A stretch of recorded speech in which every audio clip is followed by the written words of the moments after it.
በስመ አብ ወወልድ ወመንፈስ ቅዱስ አሃዱ አምላክ አሜን። የተወደዳችሁና የተከበራችሁ የቅዱሳን ዝክር ተከታታዮች የእናታችን የቅድስት ድንግል ማርያም የአስራት በኩራት ልጆች ሁላችሁም በያላችሁበት ፍጹም በሆነው በጌታችን በመድኃኒታችን በኢየሱስ ክርስቶስ ሰላምታ ሰላም ልላችሁ እወዳለሁ።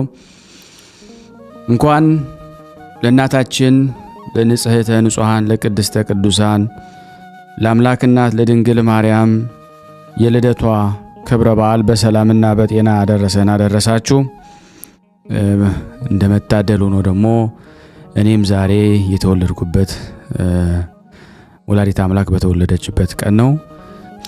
እንግዲህ እኔንም ወላዲት አምላክን እያመሰገንን እንኳን ተወለድሽልን እያልን እኔን ደካማ ወንድማችሁን ደግሞ እንኳን ተወለድክ ብላችሁ በኮሜንት መስጫው እንድትሰጡ በዛውም ደግሞ ልደቴ ስለሆነ ይህንን ቪዲዮ ለዓለም ሁሉ ሼር እንድታረጉልኝ ላይክ እንድታረጉልኝ በልዩ ሁኔታ ስጦታዬ ስለሆነ ማለት ነው።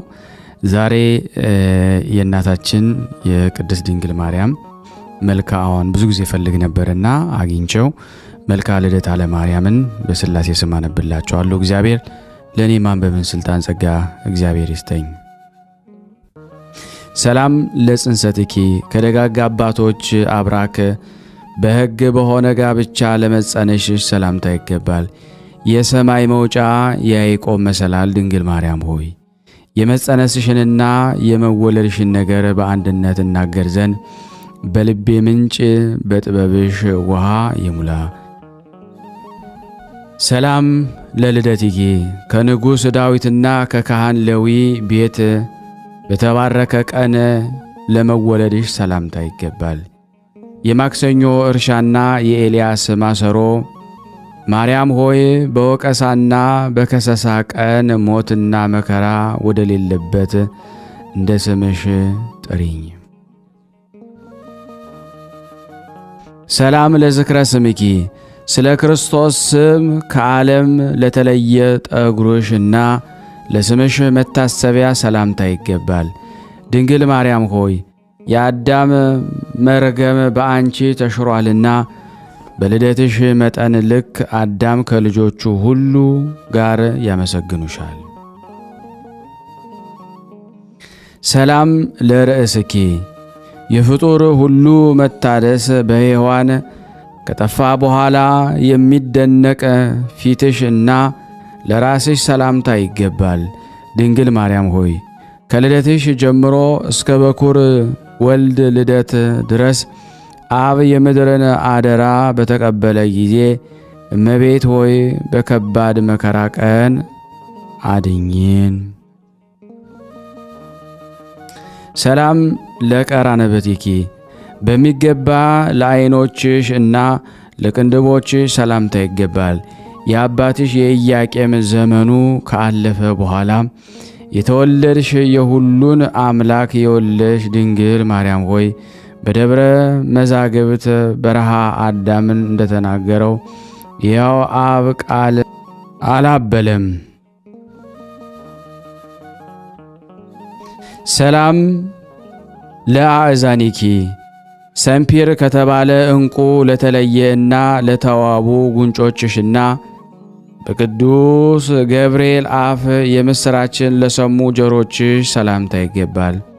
ድንግል ማርያም ሆይ ከቅዱሳን አባቶች አብራክ መወለዴ መከራና ሐዘን ለአለበት አይደለምና ለዘላለም አትፍራ በይኝ። ሰላም ለአናፊኪ ዘወትር አምላክን ለማመስገን ለቀኑ ከንፈሮችሽና የክርስቶስን መዓዛ ለተመሉ አፍንጫዎችሽ ሰላምታ ይገባል። በሰርግ ቀን የከበርሽና የተመሰገንሽ ድንግል ማርያም ሆይ በሚያስፈራ በጽኑ የአማኑኤል ዘመን ከኢያቄም በሥጋ መወለድሽን ተማጸንኩ። ሰላም ለአፉኪ ለሰማይ አምላክ ዘወትር ምስጋናን ላቀረቡ በአንድነት ለጥርሶችሽና ለአፍሽ ሰላምታ ይገባል። በፍቅርና በሰላም የተወለድሽ ድንግል ማርያም ሆይ ፈጣሪ ዕዝራን ከሞት እንደሰወረው በአንቺ አማላጅነት ከነፍስ ሞት ሰውሪኝ። ሰላም ለልሳኒኪ በወይንና በማር አምሳል ለአማሩ ለቃልሽና ለአንደበትሽ ሰላምታ ይገባል። የቅዱሳን ክብር ድንግል ማርያም ሆይ የሰው ልብ ሲርድ ዓይንም ሲቅበዘበዝ በልደትሽ በመድህን ልጅሽ ፊት ከኃጢአቴ የነጻው አድርጊኝ።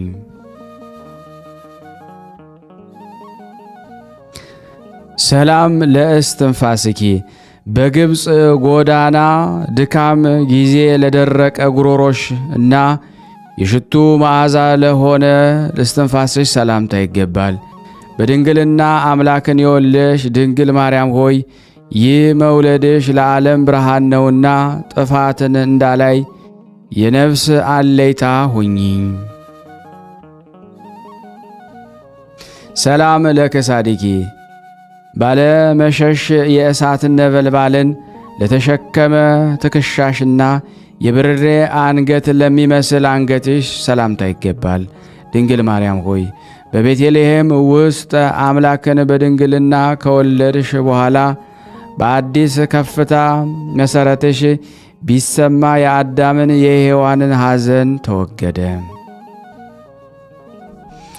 ሰላም ለዘባንኪ የፍህም የፍጹም እሳት ቢላዋ ደረትሽና የመጀመሪያዋን ብርሃነ ሰረገላ ለሆነ ጀርባሽ ሰላምታ ይገባል።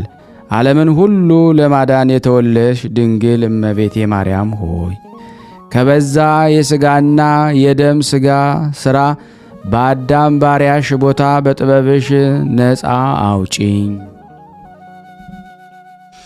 ሰላም ለሕፅንኪ የተዘጋጀ የሰማይ እንጀራና የሕይወት ጽዋ በሙሉ ለያዙ እጆችሽና ለጭንሽ ሰላምታ ይገባል።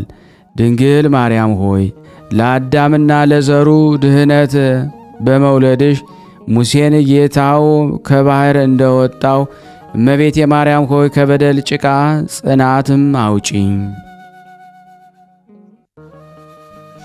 ሰላም ለመዛርኢኪ ዳግመኛም ለኩርናሽና ለልዑል መለኮት ትራስ ለሆነ መከንጃሽ ሰላምታ ይገባል። የኦሪት ዕረፍትና የአዲስ ወንጌል ዋልታ ድንግል ማርያም ሆይ መወለድሽ ለይቅርታና ለምሕረት ሆኗልና ከችግርና ከጥፋት ፈጽመሽ አድኝኝ። ሰላም ለእመታቲኪ የኬፋንና የሳኦልን አምላክ በሥጋ እንደ መውለድሽ ለተቀበሉ ለመሃል እጅሽና ለክንድሽ ሰላምታ ይገባል። ድንግል ማርያም ሆይ ፈጣሪ በአባቶችሽ ምስጋና በመጣ ጊዜ ለኃጢአተኛ ሰው ልደትሽ ተስፋ ነውና በመከራ ጊዜ አትፍራ በይኝ። ሰላም ለአጻብዒኪ የወይንና የሮማንን አበባዎች ለሚመስሉ ለአስሩ ጣቶችሽና ለጥፍሮችሽ ሰላምታ ይገባል። ድንግል ማርያም ሆይ የልደትሽን መታሰቢያ በየጊዜው ስናገር እኔን አጎሳቁሎ ያጠፋኛልና ጠብን የሚወድ ጠላቴ በከንቱ አያጥቃኝ። ሰላም ለአጥባትኪ ዓለምን ሁሉ የሚመግብ የድንግልና ወተትን ከእርሱ ለአጠባው ጡትሽ ሰላምታ ይገባል።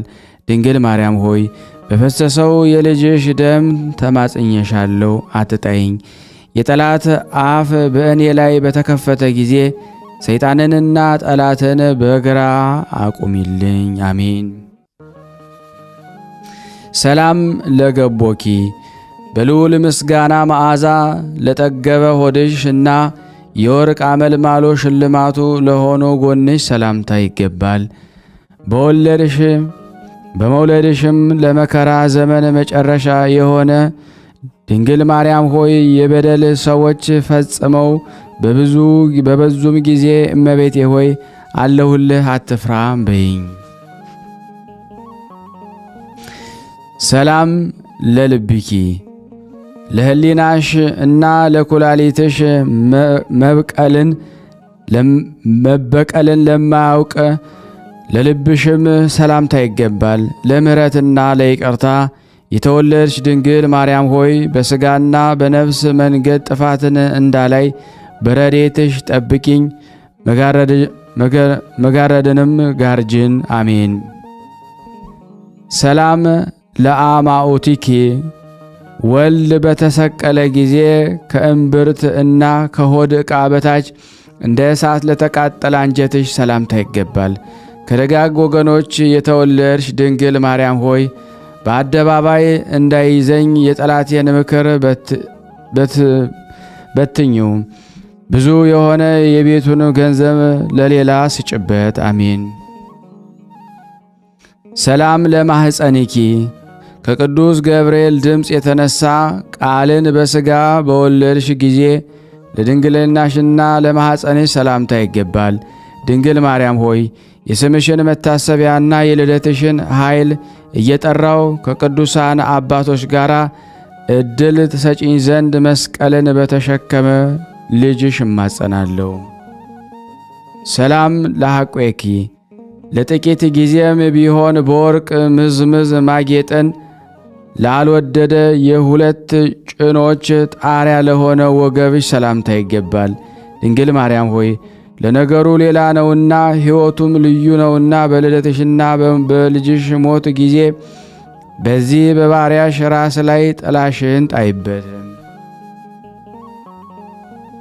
ሰላም ለአብራኪኪ ኃጢአተኛ ሰውን ለማዳን በፈጣሪ ፊት ለቆሙ እግሮችሽና ጉልበቶችሽ ሰላምታ ይገባል። እመቤታችን ቅድስት ድንግል ማርያም ሆይ የቤቱን ባሪያ መከራዋን በአየ ጊዜ ወደ ድካም ሰው ወደ ኢያቄም የልደትሽን የምስራች ይናገር ዘንድ ቅዱስ ገብርኤል ከሰማይ ተላከ። ሰላም ለሰኮናኪ ከሕፃን ልጅሽ ጋር ወደ ግብፅ ሲሸሹ ጫማን ላልፈለጉ መረገጫሽና ለተረከዝሽ ሰላምታ ይገባል። ድንግል ማርያም ሆይ የልጅሽን በመውለዴ ለኀጢአት መድኃኒት ካልሆንሁ በመልአክ የምስራች ለምን ወለድኩ? ልጄ ሆይ ኀጢአተኞችን አትቅሰፍ በይው። ሰላም ለአጽብዒኪ ወደ ግብፅ ጎዳና በመሰደድ ጊዜ ሙሽራን ለመሰሉ ጥፍሮችሽና ጣቶችሽ በግልጥ ሰላምታ ይገባል። ቅድስት ድንግል ማርያም ሆይ ልጅሽ በሚያቃጥል እሳት ወደ ሲኦል ወርዶ የሃዶን እና የበራክዮን ነፍስ እንደ አዳነ በስደትሽ መታሰቢያ እንግድነት ጊዜ እኔንና እኛን እዚህ የተሰበሰብነውን ሕዝበ ክርስቲያንን አድኝን። ሰላም ለቆምኪ ሰው ባያቸው ጊዜ ዓይኖቹን በጣም ለሚያንጸባርቅ መልክሽና ቁመትሽ ሰላምታ ይገባል። ከበደል ብዛት የተነሳ ባሪያሽ በደጅ እንዳይቆም ድንግል ማርያም ሆይ ጸሎትሽ ሙታን ያስነሳልና ለእኔና እዚህ ለተሰበሰብነው ወደ ልጅሽ ፈጽመሽ ለምኝልን። ሰላም ለጸአተ ነፍስኪ በቦታው ውስጥ ለሚኖር ለሥጋሽ በድንና በአንድ አምላክ እጅ ለነፍስሽ መውጣት ሰላምታ ይገባል። ቅድስት ድንግል ማርያም ሆይ በመቃብርሽ ቦታ እማጸንሻለሁ። በእግዚአብሔር አብና በልጁ በኢየሱስ አንድነት በክብርና በምስጋና የሥጋሽን በድን ይወስዱ ዘንድ መላእክት ከልዑል ሰማይ ወረዱ። ሰላም ለግንዘተ ሥጋኪ በብርሃን ልብስ ለሥጋሽ መገነዝና ለመሬታዊ ዓለም መማመፀኛ ለሆነ መቃብርሽ ሰላምታ ይገባል። መንፈሳዊ ጽንስ የተጸነስሽ ድንግል ማርያም ሆይ ደጅ ሳይዘጋ ሙሽራም ሳይገባ ከኀጢአተኞች ለይተሽ ከልጅሽ ፊት አስራት አድርገሽ ተቀበይኝ። ሰላም ለተንሣኤ ሥጋኪ ልብ ወደ አላሰበውና በደል ወደ ሌለበት በደመና ለማረግሽና ለሥጋሽ መነሳት ሰላምታ ይገባል። በጎውን በሚናገር መልአክ ምስራች የተወለድሽ ድንግል ማርያም ሆይ ስለ ኢያቄም አባትሽና ስለ እናትሽ ስለ ሐና ብለሽ በፍርድ ቀን ለነፍሴ ቦታዋን አዘጋጅላት። ሰላም ለፍልሰተ ስጋኪ ዓይን ወደ አላየውና ጆሮ ወደ አልሰማው ወደ ተዘጋጀ ቦታ ለስጋሽ መፍለስ ሰላምታ ይገባል። የተባረክሽ ማኅፀን የተወለድሽ ድንግል ማርያም ሆይ በሁለት አንደበት ከሚናገሩ ከአመፀኛ ዘመን ሰዎች ነገር አድኝን፣ ጠብቂን። አሜን። ይትባረክ እግዚአብሔር የሕሙማን መድኃኒት ድንግል ማርያም ሆይ አንቺን ፈጥሯልና በታወቀና በተረዳ ነገር እግዚአብሔር የተመሰገነ ይሁን። ስለዚህ ወደ አንቺ በተመለከተ ጊዜ በማን ትፈርዳለህ? ለኃጢአተኞች መከራ ትሰጣቸዋለህን? ስለ እነርሱ መራራ ሐሞትን ጠጥተሃልና እያልሽ ለምኝልን። እመቤቴ ቅድስት ድንግል ማርያም ሆይ ኃጢአተኛውን ይህን ልጅሽን እዚህ የተሰበሰብነውም ሁሉ ከመከራ ሥጋ ከመከራ ነፍስ ዘወትር በየጊዜው በየሰዓቱ አድኝን፣ ጠብቂን። ሀገራችንንም ሰላሙን፣ ፍቅርን፣ አንድነቱን እግዚአብሔር ይመልስልን፣ ይቅር ይበለን፣ ይማረን፣ ይዘከረን። አሜን። የይቅርታውን ሰላም በእኔና በእናንተ በሁላችን ላይ እግዚአብሔር ያኑር። የይቅርታውን ሰላም በእኔና በእናንተ ላይ ያኑር። በግንቦት አንድ ቀን አምላክን የወለደች እመቤታችን ቅድስት ድንግል ማርያም ተወለደች። እርሷም ለሰው ሁሉ ወገን ድህነት የሆነባት ናት።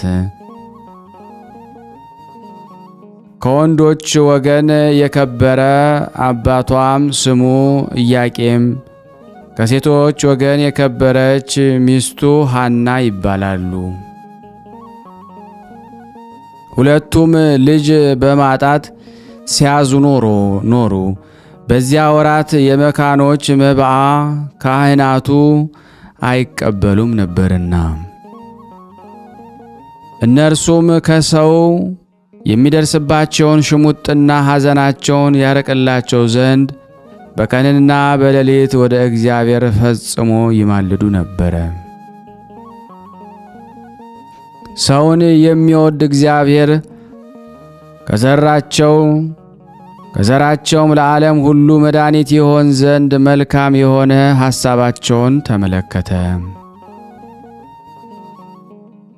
ክቡር ኢያቄምም 40 ቀን እስኪፈጸም በተራራ ውስጥ ቁሞ ሲጸልይ ከእግዚአብሔር የታዘዘ መልአክ ተገለጸለትና ለዓለሙ ሁሉ ድህነት የሚደረግባት ዘር እንደሚሰጠው አበሰረው።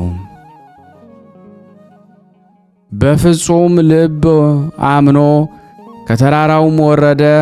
ለተመሰገነች ሚስቱ ለሐናም ከእግዚአብሔር መልአክ የሰማውን ያንን ራእይ ነገራት። ቃሉ እውነት እንደሆነ እርሷም አመነች። ልዑል እግዚአብሔርን አመሰገነች። የተመሰገነች ቅድስት ሐናም ከእርሷ የሚወለደውን በዘመኑ ሁሉ ለቤተ ክርስቲያን አገልጋይ ታደርገው ዘንድ ለእግዚአብሔር ስለትን ተሳለች። ከዚህ በኋላ ይችን የከበረች ሕፃን ጸንሳ ወለደች።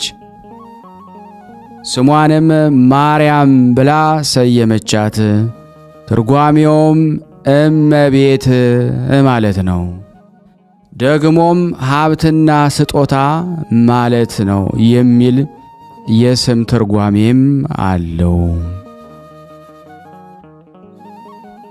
በእውነት የዓለም ሁሉ እመቤት ሁላችን በእርሷ ሰማያዊ ሀብት ልጅነትን ያገኘንባት ናትና የሥጋና የነፍስ መድኃኒት የሆነች እርሷን እናቱን ለሰጠን ለእግዚአብሔር ምስጋና ይሁን። የእመቤታችን ቅድስት ድንግል ማርያም በረከቷ ረዴቷ በእኔ በደካማውና በኃጥኡ እዚህ በተሰበሰብነው ላይ ጸንቶ ይኑር። ስናነብ የጎደለውን የነጠበውን በአፈ መላእክት አሟልቶ እግዚአብሔር ይቀበለን። በአንድነት ሆነን ቅዱስ የሆነውን ስሙን አባታችን ሆይ እንበል። አባታችን ሆይ በሰማያት የምትኖር ስምህ ይቀደስ፣ መንግሥትህ ትምጣ፣ ፈቃድህ በሰማይ እንደሆነች እንዲሁም በምድር ትሁን። የዕለት እንጀራችንን ስጠን ዛሬ፣ በደላችን ይቅር በለን እኛም የበደልነውን ይቅር እንደምንል፣ አቤቱ ወደ ፈተና አታግባን ከክፉ ሁሉ አድነን እንጂ መንግሥት ያንተ ናትና፣ ኃይል፣ ክብር፣ ምስጋና ለዘላለሙ አሜን። እመቤታችን ቅድስት ድንግል ማርያም ሆይ በመልአኩ በቅዱስ ገብርኤል ሰላምታ ሰላም እንልሻለን። በሐሳብሽ ድንግል ነሽ፣ በሥጋሽም ድንግል ነሽ። አሸናፊ እግዚአብሔር ናቱ ሰላምታ ላንቺ ይገባሻል። ከሴቶች ሁሉ ተለይተሽ አንቺ የተባረክሽ ነሽ፣ የማኅፀንሽ ፍሬ የተባረከ ነው። ጸጋን የተሞላሽ ቅድስት ሆይ ደስ ይበልሽ፣ ልዑል እግዚአብሔር ከአንቺ ጋር ነውና ከተወደደው ልጅሽ ከጌታችን ከመድኃኒታችን ከኢየሱስ ክርስቶስ ዘንድ ይቅርታና ምሕረትን ለምኝልን ኃጢአታችንን ያስተሰርይልን ዘንድ ለዘላለሙ አሜን። ውድና የተወደዳችሁ የቅዱሳን ዝክር ተከታታዮች እንኳን ለእናታችን ለልደታ ለማርያም የልደቷ ዓመታዊ ክብረ በዓል መታሰቢያ በሰላም በጤና ደረሰን። እኔም ልደቴ ነው እንግዲህ ዛሬ እና እንኳን ተወለድክ እንደምትሉኝ ተስፋ አደርጋለሁ። ይህም ቪዲዮንም ሼር በማድረግ በእውነት ለዓለም ሁሉ ታደርሱ ዘንድ ይህን አጭር የሆነች መልእክት አስተላልፋለሁ። የመጣችሁ እየነገራችሁኝ ነበርና በእናንተ መልካም አስተያየት እግዚአብሔር ያደረገላችሁን ድንቅ ተአምሮን ለመመስከር ጀምረናል። ብዙዎቻችሁ እየላካችሁልን ነው፣ እናመሰግናለን። አሁንም ከሁላችሁ ይህንን እጠብቃለሁ። እኔም እንዲህ እያደረግኩ አስተላልፋለሁ። የእግዚአብሔር የክርስቶስ ደስ ብሎ የምትኖር ያርገህ ፈጣሪ የምትለምነው እንዴት አርገህ ፈጣሪህን አሞግሰህ እንደምትጠራቸው የበለጠ ባለህበት ሰላምህ ላንተ እመኛለሁኝ።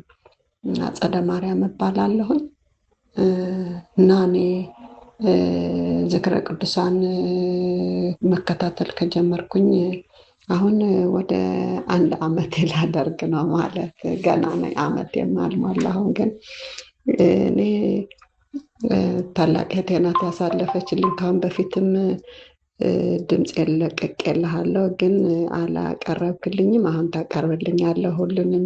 ለምን መላእክቶችን እንዴት ብለህ ጠርተህ እንዴት ብለህ ለእኛ እንደምታቀርብልን፣ እንዴት ብለህ መጽሐፍ ቅዱስ እንደምታነበው፣ እንዴት ብለህ ገድሉ እንደምታነበው፣ እንዴት ብለህ ስንክሳሩ እንደምታነበው፣ እንዴት ብለህ መልክዓው እንዴት እንዳርገህ እንደምታነበው ለዝክረ ቅዱሳን ተከታታዮችህ እንዴት ብለህ ጸሎት እንደምታረግላቸው በደንብ ተከታትዬ ስለምሰማ ነው።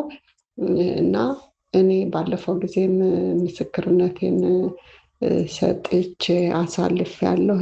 ግን ያው የጊዜ በጾም ጊዜም ስለሆነ አልተመቸም፣ አንተም አላሳልፍክልኝም። አሁን ታሳልፍልኛለህ። ከዚህ መጀመሪያ አሳልፍኳታለች ማለት ነው። አሁን ደግሞ እግዚአብሔር ለዚህ ለዝክረ ቅዱሳን ያለ ሕዝብ በሙሉ በጸሎታችሁ ባካችሁ አግዙኝ ብዬ ጠርቼ ያለኝን ነገር በሙሉ መጀመሪያ በድምፄ የለቀቁትን አለዛ ማለት ነው። ስለዚህ አሁን ደግሞ ክብር ለወላዲተ አምላክ፣ ክብር ለፈጠረኝ አምላክ፣ ክብር ለሷ ምን ብዬ ለጻድቃኔ ማርያም፣ ለግሸን ማርያም፣ ለስውራ ማርያም፣ ለሰሚነሽ ኪዳነ ምሕረት፣ ለጅሮ አርሴማ ማስጨንቃቸው መላእክቶች እኔ ከጊዜ አንጻር በአጠቃላይ ብዙም አልከታተልም ነበረ። ያው የስደት በፍራቻ ነው ማዳምጠው። አንዳንድ ጊዜ በቃ ጸበሉን በፊት ለፊት የቀርብና ከስራው ጋራ ካሉት አለቆች ጋራ ደግሞ የኛን ከፍተ ስታዳምጥ ትንሽ አስቸጋሪ ሊሆን ስለሚችል ስለሚረዳችሁ፣ ግን እኔ ዝክረ ቅዱሳን በሙሉ ተከታታይ ጸሎት አድርጉልኝ ብዬ ተናግሬ ነበረ። ያለሁበት የስራ ሁኔታ ጥሩ አልነበረም። የእንቅልፍ ማጣት፣ የሰላም ማጣት ማይሆን ውስጥ ገብቼ ስለነበረ አሁን ግን ያንተ ጸሎት የወንድማችን እንዴት ብለህ መላእክቶችን እንደምትጠራቸው አሁን ደግሞ እውነቴን ነው የምነግራችሁ እህት ወንድሞቼ፣ እድሜ ለጸሎታችሁ። በእንደዚህ አይነት ማህበር ላይ ስንገናኝ ለየራሳችን አይደለም ጸሎት ማድረግ ያለብን፣ ለሁሉም እሱ እንደሚለው ማለት ነው። ለሁሉም ነው እሱ ጸሎቱን የሚጨርሰው። ስለዚህ እናንተ ደግሞ አሁን የኔን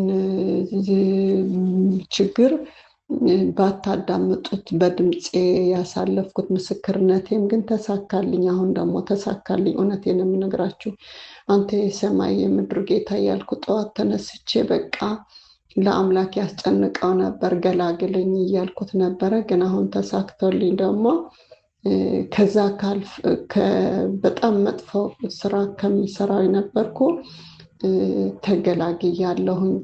ተገላግያለሁኝ። አንድ 10 ቀን ያሳልፍ ያለሁኝ። ዛሬ ደግሞ በዛሬው ዕለት ደግሞ ከናካቴው ማለት ነው ቀን ይዤ ምን ብዬ ደግሞ ዛሬ ወደ ቤቴ ገባለሁኝ ማለት ነው። ክብር ለዝክረ ቅዱሳን ለሚጠራው መላእክቶች በሙሉ እዚህ ዝክረ ቅዱሳን ያላችሁ እህት ወንድሞቼንም ክብር ይስጣችሁ። በጸሎታችሁ አትለዩኝ። አሁንም ቢሆን ብዬ ይህችን ምስክርነቴን የተገላገልኩባት ጊዜና ቀኖች ስለሆነች ችግሬን ሳልናገር እንዳላልፍ ብዬ ነው። ምስክርነታችሁን አሳልፉ ስለሚል ወንድማችንም ምስክርነቴን ለመስጠት ብዬ ነው። ክብር ለእናንተ፣ ክብር ለዝክረ ቅዱሳን፣ ክብር ለዚህ ብርሃነ ሥላሴ ከነ ልጆቹ ከነ ቤተሰቦቹ በሙሉ። በዋትስአፕ ቁጥሬ እንድትልኩልኝ ሁላችሁንም አሳስባለሁ። ለላካችሁልኝ ሁሉ በጣም አመሰግናለሁ። የቅዱሳን ዝክር ተከታታዮች ሁላችሁም ሼር፣ ላይክ በማድረግ ለምእመናን እንድታደርሱ የተወደዳችሁ የቅዱሳን ዝክር ቤተሰብ የሆናችሁ ሁላችሁንም ይህንን ምስል ድምጽ የምትሰሙ ሼር በማድረግ ላይክ በማድረግ ለምእመናን እንድታደርሱልኝ በክርስቶስ ፍቅር ሁላችሁንም እለምናችኋለሁ። እግዚአብሔር ቢፈቅድ እንደ እግዚአብሔር በጎ ፍቃድ የዕለቱን የእናታችን የቅድስት ድንግል ማርያም ልደታ ለማርያም ውልደቷን በድርሳነ ኢያቄምና ወሐና የቅዱስ ኢያቄም የቅድስት ሐናን ድርሳን በማንበብ ያለውን ከዛም በመቀጠል የመልአኩ የቅዱስ ራጉኤልን እንደዚሁም ድርሳነ ኤልያስን አነባለሁ። እግዚአብሔር ለሁላችንም ጸጋውን ይስጠን። ድርሳነ ኢያቄም ወሐና። በስመ አብ ወወልድ ወመንፈስ ቅዱስ አሐዱ አምላክ አሜን። በጥንት ነገር ከዚህ ወደዚህ ሊሉት የማይቻል ከመዋቲ ሰው ልብ ስውር በሆነ አኗኗሩ በማይመረመር ሰማያትና ምድርን በፈጠረ በእግዚአብሔር አብ ስም ነገር ግን አኗኗሩን እሱ ብቻ የሚያውቅ መሰረት በባህሪ አባቱ ከእግዚአብሔር አብ ጋር አንድ በሚሆን በእግዚአብሔር ወልድ ስም ዓለም ሳይፈጠር በሚስጥር ከአብ የተወለደ ሥራ ተከናውኖ ሳያልቅ በፊት ከአብ በሰረጸ በእግዚአብሔር መንፈስ ቅዱስ ስም በምክርም በመንበርም አንድ የሆነ መላእክትና በሰው አንደበት በፍጥረት ሁሉ አንደበት ለዘላለሙ አሜን። ከምድር እስከ ሰማይ ያለ ዝምታና ያለ ጉድለት ክብር ምስጋና ይገባውና ፈጽሞ ወደሚታይበትና ፍጥረቱን ሁሉ ለማስማማት ነጥሮ ትልቅ ብርሃን ከመውጣቱ በፊት ከከርስ ባህሪ የውሃ ምንጭ ከመውጣታቸው ምድር ሳትፈጠር በፊት ቀኜ ወደ ተከተለቻት ገነት በአምሳልህና በመልክህ ፈጠረ ያስገባኸው የአባታችን የአዳም ክብርና የእናት ገናናነት እንናገር ዘንድ አስቀድመ የእዝራ ሱቱኤልን አንደበት እንደ ከፈትክ አቤቱ የኔንም አንደበት ክፈትልኝ። እኔንም የገነትንም የምድርን ክብር እናገር ዘንድ ያሳስበኛል። ምድር ማለት ቅድስት ሐና ስትሆን ገነት ማለት ደግሞ እመቤታችን ቅድስት ድንግል ማርያም ናት። በቅድስት ሐና ጸሎት ሕዝበ ክርስቲያን ያድነን ከገነት ከተባለችው ከእመቤታችን የተገኘው ፍሬ ክብር ምስጋና የሚገባው ጌታችን መድኃኒታችን ኢየሱስ ክርስቶስ ነው። ለዘላለሙ ይሁንልን ይደረግልን፣ አሜን። አንድ አምላክ በሚሆን በአብ በወልድ በመንፈስ ቅዱስ ስም ክርስቶስ ዳግመኛ በቅድስት ሐና ጸሎት ለዘላለም ያድነን፣ ለዘላለሙ አሜን። ሀብቱን እየሰፈረ ለሁሉም ለእያንዳንዱ የሚሰጥ መጠን ጸጋውን የሚሰጥ የሆነ ረድኤተ እግዚአብሔርን አጋዥ በማድረግ የአባታችን የቅዱስ ኢያቄምና የእናታችን የቅድስት ሐናን ድርሳን መጽሐፍ ማንበብ እንጀምራለን። ወደ ሰማይ ያረገው ክርስቶስ ነው፣ ወደ ምድርም የወረደው ክርስቶስ ነው። ከሰማይ በላይም ያለ እርሱ ነው። አስቀድሞ የነቢያትን ቀጥሎ የሐዋርያትን ሶስተኛ የሊቃውንትን ትንቢት ይፈጸም ዘንድ የመጣ እርሱ ነው። እሷን በሰማይና በምድር የሚመሰላት የሌላት ቅድስት ንጽሕት ብርክት የሆነች ማርያም በኩል ኢያቄምና ሐናን በወለዱልን ምክንያት በማድረግ ታላቅ ሀብትና ጸጋን ከዚህ በኋላም ደግሞ ተሰጠን። ልብ በማድረግ አድምጡኝ። የቅድስት ሐናን ክብር ልንገራችሁ። ያማረና የተወደደ ቁርባንን ወደ እግዚአብሔር ፊት የሚያሳርጉ የክቡራን ካህናት ልጅ ናት። እናቷ ፋስቲናም ከሰባቱ ትውልድ በፊት ከእስራኤል ቤት የተገኘች ናት። ሰባትም ትውልድ የተባሉት ቴክታ በሕልሟ ያየቻቸው ሰባቱ ሴቶች ልጆቿ ናቸው። ሰባተኛዋም ጨረቃ የተባለችው የኢያቄም ሚስት የሆነችው ቅድስት ሐና ናት። እሱ ባሳየው መልክ ይሰራት ዘንድ ሙሴን እግዚአብሔር አዞት የሰራት በገዳም በአባቶቻችን ዘንድ ስትኖር የነበረች የምስክርነት ድንኳንም እመቤታችን ድንግል ማርያም ናት። እንዲህ አለ፣ እኔ ልዑል እግዚአብሔር የሰው ልጅ ቤት በሰራው አላድርምና ሰማይ ዙፋኔ ነው፣ ምድርም የእግሬ መረገጫ ናት። ለማረፊያ ምን አይነት ቤት ትሰሩልኛላችሁ አለ። እግዚአብሔር በሙሴ ዘመን የተተከለችው ድንኳን በሰሎሞንም ዘመን የተሰራው ቤት ጎንና ጎኗ በእግዚአብሔር ቃል ኪዳንና ሕግ የተሰራ የሕግ ጽላት የምታድርባቸው ነበሩ። 10 ቃላትም በእግዚአብሔር እጅ ተጽፈውባታል። በእንቁ አምሳል እንደ ሰው እግር መልአክ ሰንፒር በሚባል እንቁ የተለበጠች ናት። ቃሉን ብቻውን እየሰማ በምስጋናው መጋረጃ ተሰውሮ ይኖራል። እግዚአብሔር ለሙሴ ፊቴን አይቶ መዳን የሚቻለው የለም እንዳለው፣ ነገር ግን የወደድኩትን ሰው በደመና ውስጥ አነጋግረዋለሁ እንጂ። ስለዚህ የምስክር ድንኳን ያላት አፈጣጠሯ ያማረ ቅድስት ሐና ናት። እንደዚሁም በቀኝ በግራዋ በውስጧም ምሰሶች አንድ ናቸው። እስከ መጨረሻው ዘመን ድረስ ለልጅ ልጅ ሁሉ መታሰቢያ ይሆን ዘንድ የተሰራውን ሥርዓት በየቆመበት ይፈጽም ዘንድ ከምስራቅ እስከ ምዕራብ በየወገናቸው ጸንተው ይኖራሉ። እነዚህም ኢያቄምና ሐና ቦታ ይባላሉ። አንጋድ የተባሉ እስራኤላውያን በየነገዳቸው በየወገናቸው ከኢያቄምና ከሐና እስከ እመቤታችን አንድ ይሆንባታል። ክብርና ገናንነት ስለ እርሷ ተሰጥቷቸዋልና።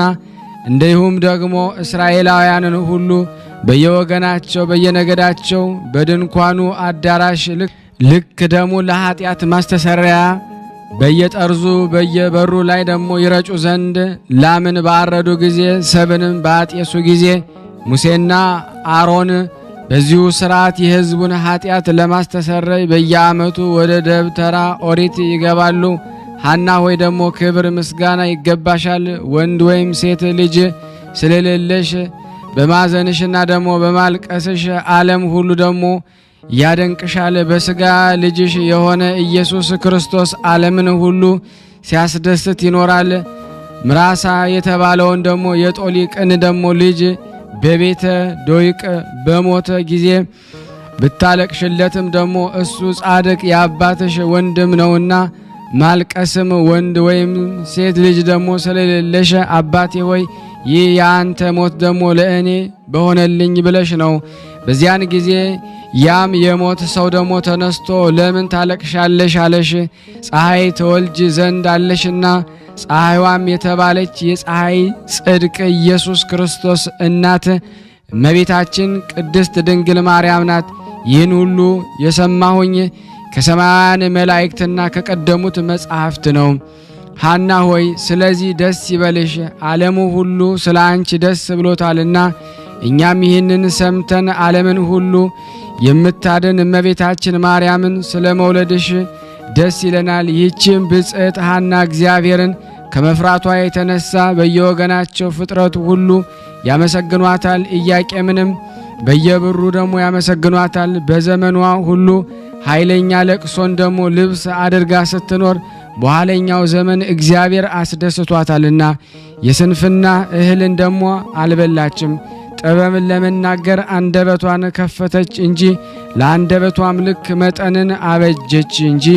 ባሏ ኢያቄም ለልብሱ ሜላት ቢሶስ ከለሜዳን ደግሞ የምታስንቅ ደግሞ እንቁ ባህሪ የተባለችውን እመቤታችን ስላስገኘችለት አመሰገናት።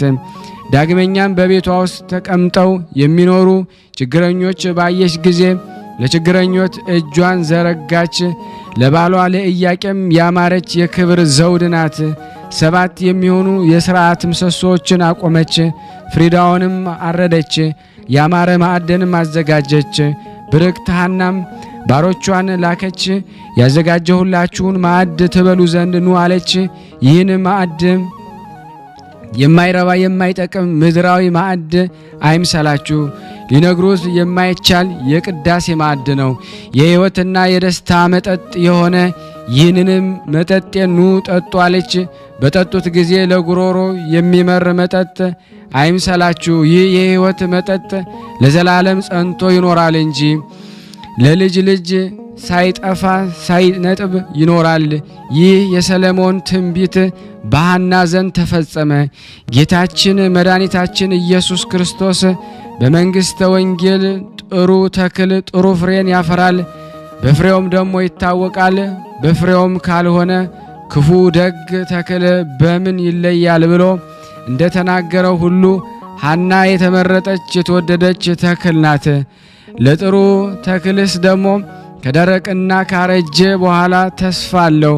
ዝናብ በዘነበበት ጊዜ ነፋስን በነፈሰበት ጊዜ ልምላሜን ይለብሳል። ከስሩ ጀምሮ እስከ ላይ ድረስ ፍሬን ያፈራል ዘንድ አበባ ያወጣል።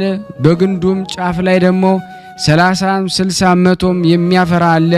ይህንን ተክል ተውትና ይህንንም የተናገረው ስለ ደረቁ ስለ 12ቱ አጽዋሞቶች ነው። ነቢዩ ሕዝቅኤል እንደ ደረቁ አጥንቶች ሆነው ስላገኛቸው 12ቱ ነገደ እስራኤል የደረቁ አጥንቶች አላቸው። በዚያን ጊዜ ነቢዩ ሕዝቅኤልን እነዚህ በደረቁ አጥንቶች ላይ ደግሞ ትንቢት ተናገራለ። እሱም ትንቢት ተናገረባቸው። እግዚአብሔር ስለ ብርክት ሐና ከድርቀታቸው ይለመልሙ ዘንድ የሕይወትን መንፈስን እፍ አለባቸው። እነሱም ለመለሙ። ሐናም ከእነሱ የተወለደች ጊዜ የሁላችን እመቤት ማርያምን ስለወለደች ሕይወት ሆነቻቸው። መልካም ስም ከመልካም ሽቱ ይበልጣል እንደሚባል ሁሉ ከማይረቡ ከማይጠቅሙ ብዙ ልጆች የሚረባ የሚጠቅም አንድ ልጅ ይበልጣል። ነቢዩም ይህንን የተናገረ ስለ ሐና ነው። በእውነት ሐና የተገኘች እመቤታችን ቅድስት ድንግል ማርያም ፈጽማ ትበልጣለች። እንደ ነጭ ዕንቁ ከቀድሞ ጀምሮ በአዳም ባህሪ ስታበራ ትኖር የነበረች ዕንቁ ባህሪ እሷ ናት። ከአዳም ቀጥሎ ለልጁ ለሴት የተሰጠች እሷ ናት። ሴትም ለሄኖክ የተሰጠች እሷ ናት። ጠቢቡ ሰለሞን ከሰባቱ ሰማያት ተልካ ጥበብ በጻድቃን ሰዎች ውስጥ ትመላለሳለች እንዳለው እሷም ከሄኖክ እስከ አብርሃም ከአብርሃም እስከ አብራክ ወደ አብራክ ስትወርድ ኖራለች። ዳግመኛም ከአብርሃም እስከ ንጉሥ ዳዊት ከዳዊት እስከ ሐና ወርዳለች። ፍጥረቷ ግማሹ መሬታዊ ሲሆን ግማሹ ሰማያዊ ነው። የብርሃኗ ነጸብራቅ ወርዶ በከርሰ ሐና እስካደረ ድረስ አዳም ከተፈጠረ ጀምሮ በሴቶች ማኅፀን እንደ እርሷ ያለ ነጸብራቅ ብርሃን አልታየም። ሴቶችም የተባሉት ከሔዋን ጀምሮ እስከ ብጽዕት ሐና ከብጽዕት ሐና እስከ ዕለተ ምጽአት ያሉትን ናቸው። ቅድስት ሐናም ባሏ ቅዱስ ኢያቄም በ9 ዓመቷ ከወሰዳት ጊዜ ጀምሮ ወንድ ወይም ደግሞ ሴት ልጅ ባለመውለዷ የመረረ ለቅሶን ስታለቅስ ትኖር ነበረ። እስራኤላውያን ናቋት፣ እንዲህም አሏት፣ አንቺ በእስራኤል መካከል ለኢያቄም ቤት የሚቆም ስሙን የሚያስጠራ ዘራ ወይም ልጅ የሌለሽ መካን በመሆንሽ ከመካከላችን ውጪ የኢያቄም ቤት አጥፍተሻልና በሀገራችንም ሂጂ፣ ከእኛ ጋር መኖር አትችም። በሕጋችን መሰረት መስዋዕት ወይም ደግሞ ቁርባን የምናሳርግበት ጊዜ ከእኛ ጋር አንድነት የለሽም። በኦሪት ሕግ እንዲህ ነበርና ልጅ የሌላቸው ሰዎች ከመሰዊያው ቦታ ያባረሯቸው ነበረ። ወደ ውጭም ደግሞ ያስወጧቸዋል፣ ከአንድነታቸው ይለያቸዋል። እሷንም አንቺ ከመካከላችን ውጭልን ምን ትሰሪያለሽ? ሐና ሆይ ማኅፀንሽ ተዘግቷል፣ እግዚአብሔር አልከፈተልሽም አሏት። ባሏ ኢያቄምም እንዲህ ይሉት ነበረ። ከዚህ በኋላ ሐና በእግዚአብሔር ፊት ጸለየች። ዓለም ከተፈጠረ ጀምሮ እስከ ዓለም መጨረሻ የምትኖር ከዓለም በፊት የነበርክ ዓለምን አሳልፈ የምትኖር ከዓለም በፊት የነበርክ ዓለምን አሳልፈ የምትኖር የአባቶቻችን የአብርሃም የይስሐቅ የያዕቆብ አምላክ የእስራኤል ጌታ ፈጣሪ እግዚአብሔር ሆይ ልመናዬን ጸሎቴን ስማኝ ብላ እንደ ሳሙኤል እናት እንደ ሕልቃና ሚስት ነፍሷን ወደ እግዚአብሔር አማጸነች። ስምህ ለሁሉ የጣፈጠ ነውና ሁሉን ይቻልሃል፣ የሚሳንህ የለም። ለአኗኗርህ ጥንት ወይም ፍጻሜ የለውም። ያንተ ነውና ሁሉም በፊት የተገለጸ ነው።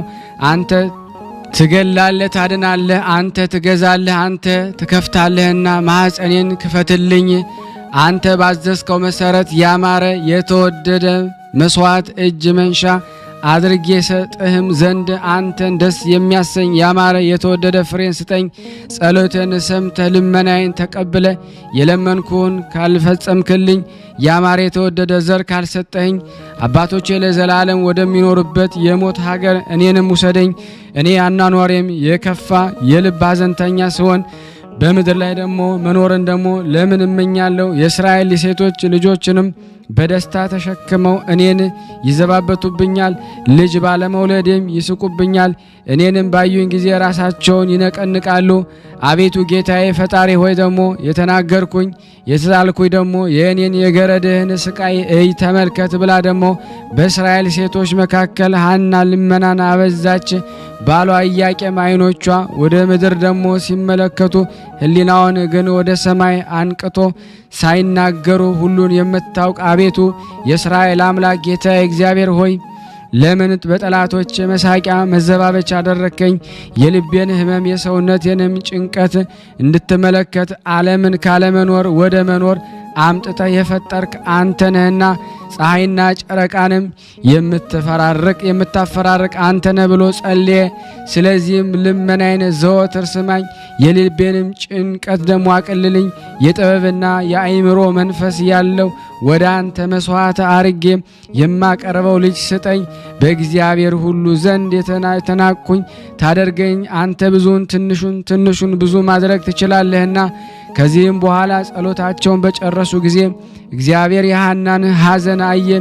ከቀድሞ ጀምሮ ከምትኖርባት ሰባቱ ሰማያት ነጭ ወፍ ወርዳ በማኅፀኗ ስታደር ሌሊት በራእይ ታየቻት። ኪሩቤል እንደ ሰው እጅ በምስጋና ይጋርዳት ነበረ። በእጁም ደግሞ የሕይወትን ገመድ ተይዟል። ይህም ደግሞ የሕይወት መንፈስ በነጭ ኦፍ አምሳል በሐና ራስ ላይ ደግሞ ተቀመጠ። ባህሪዋ ደግሞ ከኢያቄም አብራክ ወጥቶ በሐና ማኅፀን ባደረ ጊዜ ይህችም ባህሪ ሐና በጋብቻ ሕግ ደግሞ በማኅፀኗ ተቀበለቻት። ይህን ባህሪ ደግሞ የእመቤታችን ማርያም ሥጋ ነው። ነጭ ባህሪም ደግሞ የተባለው ደግሞ ንጽሕናዋ ነው። ነጭ ወፍም የተባለው ነፍሷ ነው። ዓለም ሳይፈጠር በፊት በሕሊና አምላክ ታስባ ትኖር ነበርና በአባቱ ቀኝ ነጭ ወፍም ነጭ በባህሪ በእጁ ነበርና ሳይነጣጠሉ ደግሞ ሁለቱ ባህሪያት በሐና ማኅፀን ባደረች ጊዜ ይህ ነገር ከዚህ በፊት ደግሞ በሐና ማኅፀን ያልተለመደ ስለሆነ የሐና ማኅፀን ታወከ። በልጇ በኢየሱስ ክርስቶስ የምታምን በእመቤታችን ቃል ኪዳን የምትማጸን ሁሉ አምላክን የወለደች እመቤታችን የከበረች መሆኗን አወቀ ተረዳ። ከሴቶች ሁሉ እንደ እርሷ ንጽሕት ሆኖ የተፈጠረ ማን ነው? እግዚአብሔር ለራሱ ብቻ ፈጠራት። እርሱ ቅዱስ ነውና ለራሱ ቀደሳት። እሱ ክቡር ነውና ለራሱ አከበራት። እሱ ንጹሕ ነውና ለራሱ ደግሞ አነጻት። በንጽሕና ደግሞ ከሰው ወገን ደግሞ እግዝእትነ ማርያምን የሚመስላት ደግሞ ማን ነው? በድንግልና እንደ እመቤታችን ማርያም የጸና የለምና ሰማይን በእግዚአብሔር ዘንድ እንደ እሷ ደግሞ ንጹሕ ደግሞ አልሆነም። ንጽሕት ናትና ነፍሷ ከእርሷ ነፍስ ጋራ አንድ እንደምትሆን አውቆ ጠበቃት። ከወርቅ ክብር ይልቅ አከበራት። ከከበረም ልብስም ደግሞ አስበልጦ ለሐና መድኃኒት ትሆን ዘንድ ደግሞ ሰጣት። የማይረቡ ደግሞ የማይጠቅሙ ልጆች ደግሞ ከመውለድ ያለመውለድ ይሻላል ተብሎ በመጽሐፍ እንደተነገረ ከአባቷ ቤት ኢያቄም እንደወሰዳት ልጅ ያልሰጣት እግዚአብሔር ይክበር ይመስገን። ሴቶች እንደሚወልዱ ቶሎ ፈጥና ደግሞ ብትወልድ ኖሮ የማይረቡ የማይጠቅም ልጆችን ደግሞ በወለደች ነበር። እሱ ግን በሰው አንደበት ስራው ይደነቅ ዘንድ ደግሞ እስከ ጊዜው የሐናን ማኅፀን ዘግቶ ቆየ። በሁሉ ዘንድ የተወደደ የተመረጠች የከበረች ልጅን ትወልድ ዘንድ ጊዜው ሲደርስ የሐናን ማኅፀን ተከፈተ። ስለ ሐዘኗና ስለ ለቅሷ ደስታን አገኘች። ስለ ጩኸቷ ስለ ጭንቀቷ ስፍር ቁጥር የሌለውን እርጋታን አገኘች። በመጣላት ደግሞ በመገፋት ፈንታ ክብር ገናንነትን አገኘች። እመቤታችን ማርያም በልጇ በወዳጇ በጌታችን በመድኃኒታችን ኢየሱስ ክርስቶስ ደስ አላት። ሐናም በጌታችን እናት በልጇ በእመቤታችን ማርያም ደስ አላት። ሐና ሆይ ፈጥኖ የሚያልፍ ደግሞ የምድር ደስታ ፍቅርና ለዘላለሙ የማያልፍ ሰማያዊ ደስታ ይገባሻል። ሔዋን 30 ሴቶች 30 ወንዶች ወለደች። ምንም አልረቧትም፣ ምንም አልጠቀሟትም። ያለ ሕመምና ያለ ደዌ በቀር ሌላ ምንም ደግሞ አላገኘችም። በጭንቅ በሲኦል ኖረች እንጂ እሷ ግን ያንቺን መምጣት ትጠባበቅ ነበረ።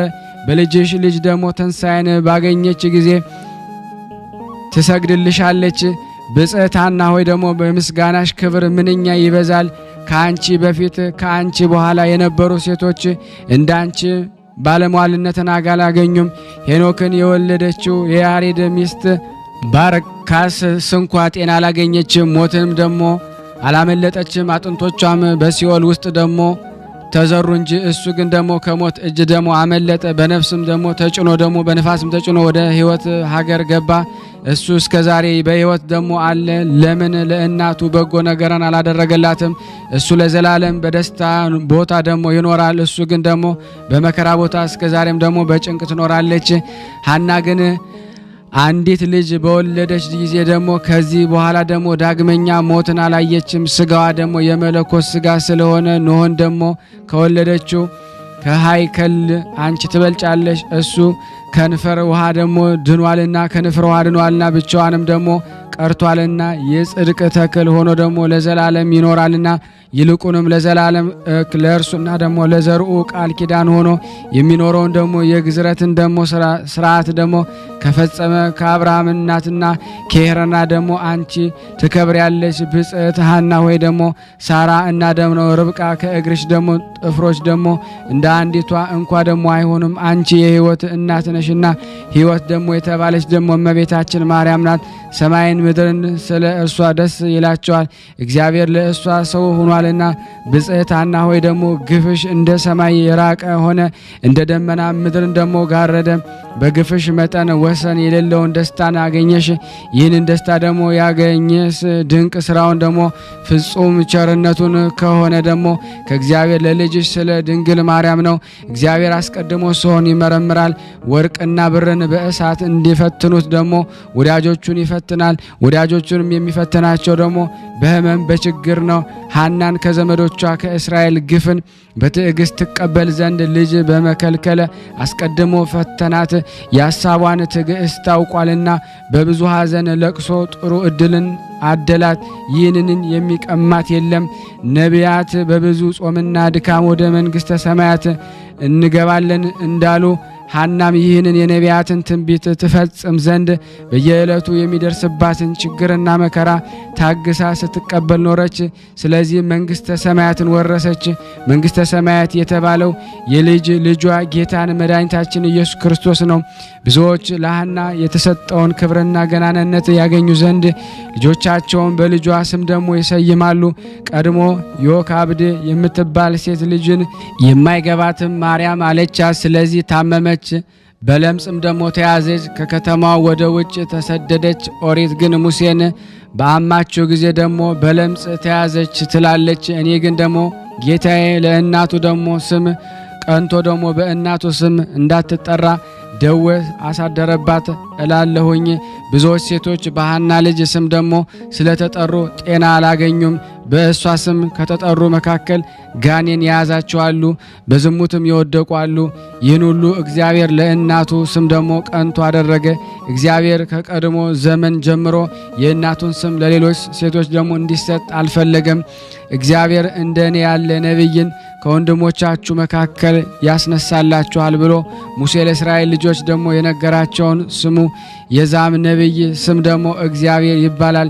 የዚህን የነቢይ ትእዛዝ እምቢ የምትል ነፍስ ከወገኖቿ ተለይታ ትጠፋ አላቸው። ከዳን ወገን ደግሞ የምትሆን አንዲት ግብፃዊት ሴት ይህንን ሰምታ ወንድ ልጅ ደግሞ ወለደች። ስሙንም እግዚአብሔር አለችው።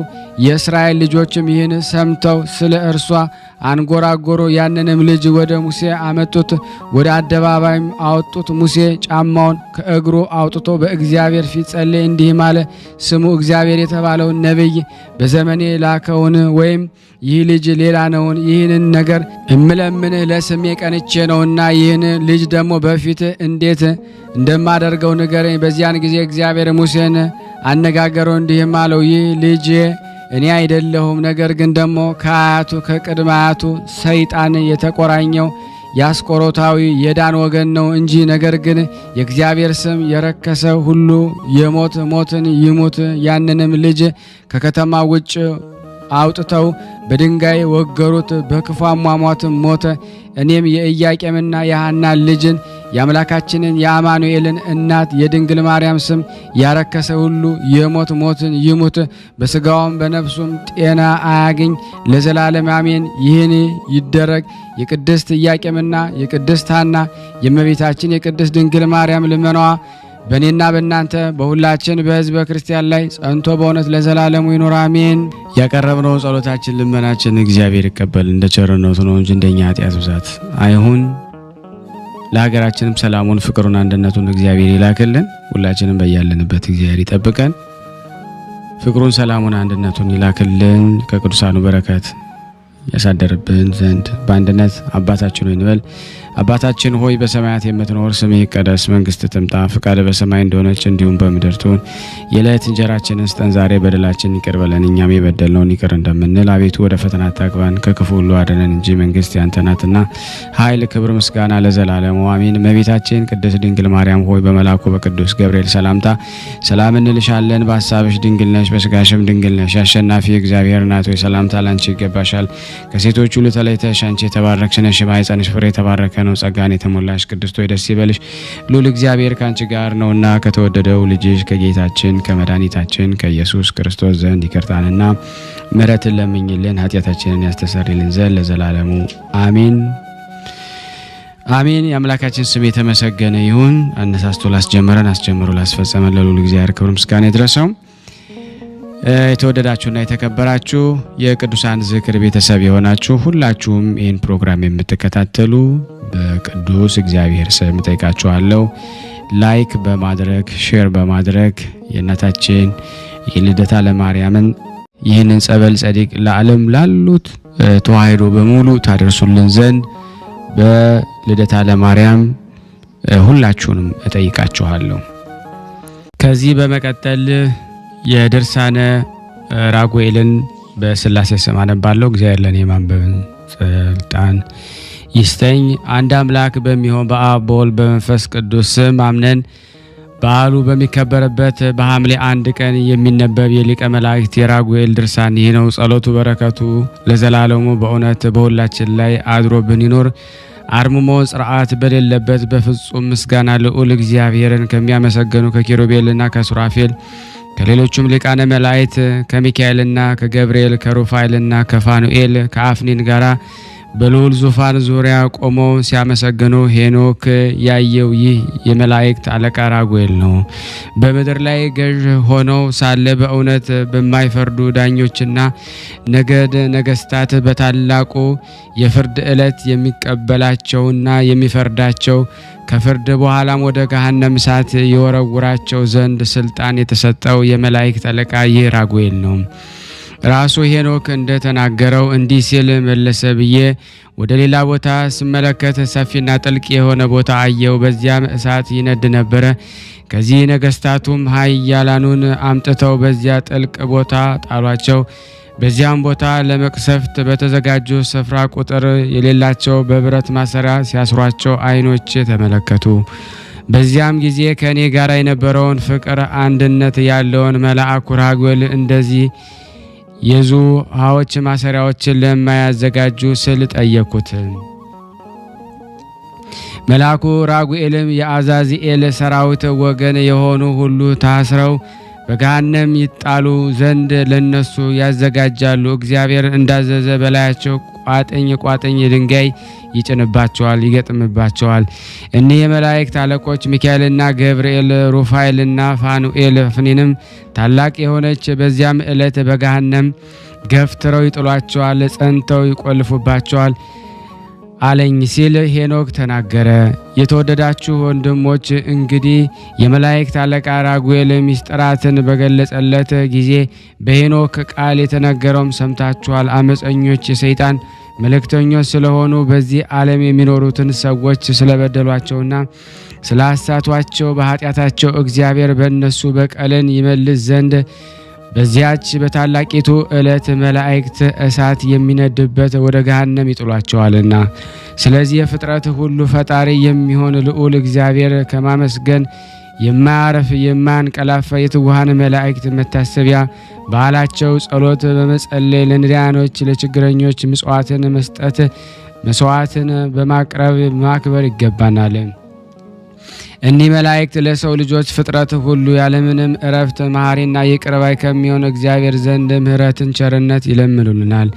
በዛሬው ዕለት ለነዳያን ምጽዋትን በማድረግ የታረዙትን በማልበስ የተራቡትን በማልበስ የተጠሙትን በማጠጣት የመላእክት አለቃ ራጉኤል በዓል የሚያከብር ክርስቲያን ሁሉ የተመሰገነ ነው። የታሰሩትን የታመሙትን ድውያን በመጠየቅ ያዘኑትን በማረጋጋት የተከዙትን በማስደሰትና በማጽናናት እንግዶችን በመቀበል መንገድ በመሄድ የደከሙትን ምእመናን እግራቸውን ማጠብ መታሰቢያውን ያደረገ የተመሰገነ ነው። የሰው ልጅ ከቅዱሳን መላእክቶች ጋር ለፍርድ በመጣ ጊዜ በዚያ ፍጹም ባለሟልነትን ያገኛልና ጌታ በማቴዎስ ወንጌል እንደተናገረ የሰው ልጆች ከቅዱሳን መላእክቶች ጋር በምስጋና በመጣ ጊዜ የዚያን ጊዜ በጌታ ዙፋን ፊት ይቀመጣል። አሕዛብም ሁሉ በጌትነቱ ፊት ይሰበሰባቸዋል። እረኛ በጎችን ከፍየሎች እንዲለይ እንዲሁ እርስ በራሳቸው ይለያቸዋል። በጎችንም በቀኙ ፍየሎችን በግራ ያቆማቸዋል።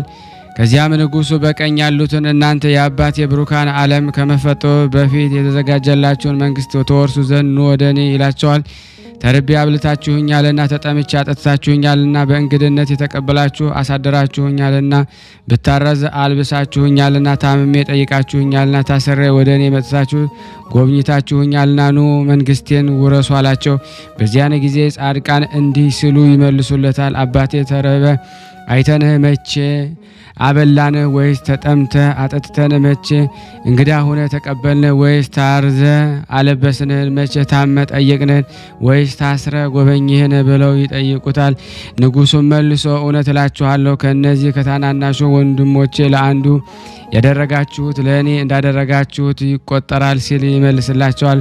ከዚያም በግራው በኩል ወዳሉት መለስልና እናንተ የተረገማችሁ ከእኔ ወግዱ፣ ለሰይጣናት ለወገኖቼ የተዘጋጆች የዘላለም እሳት ወዳለበት ሂዱ።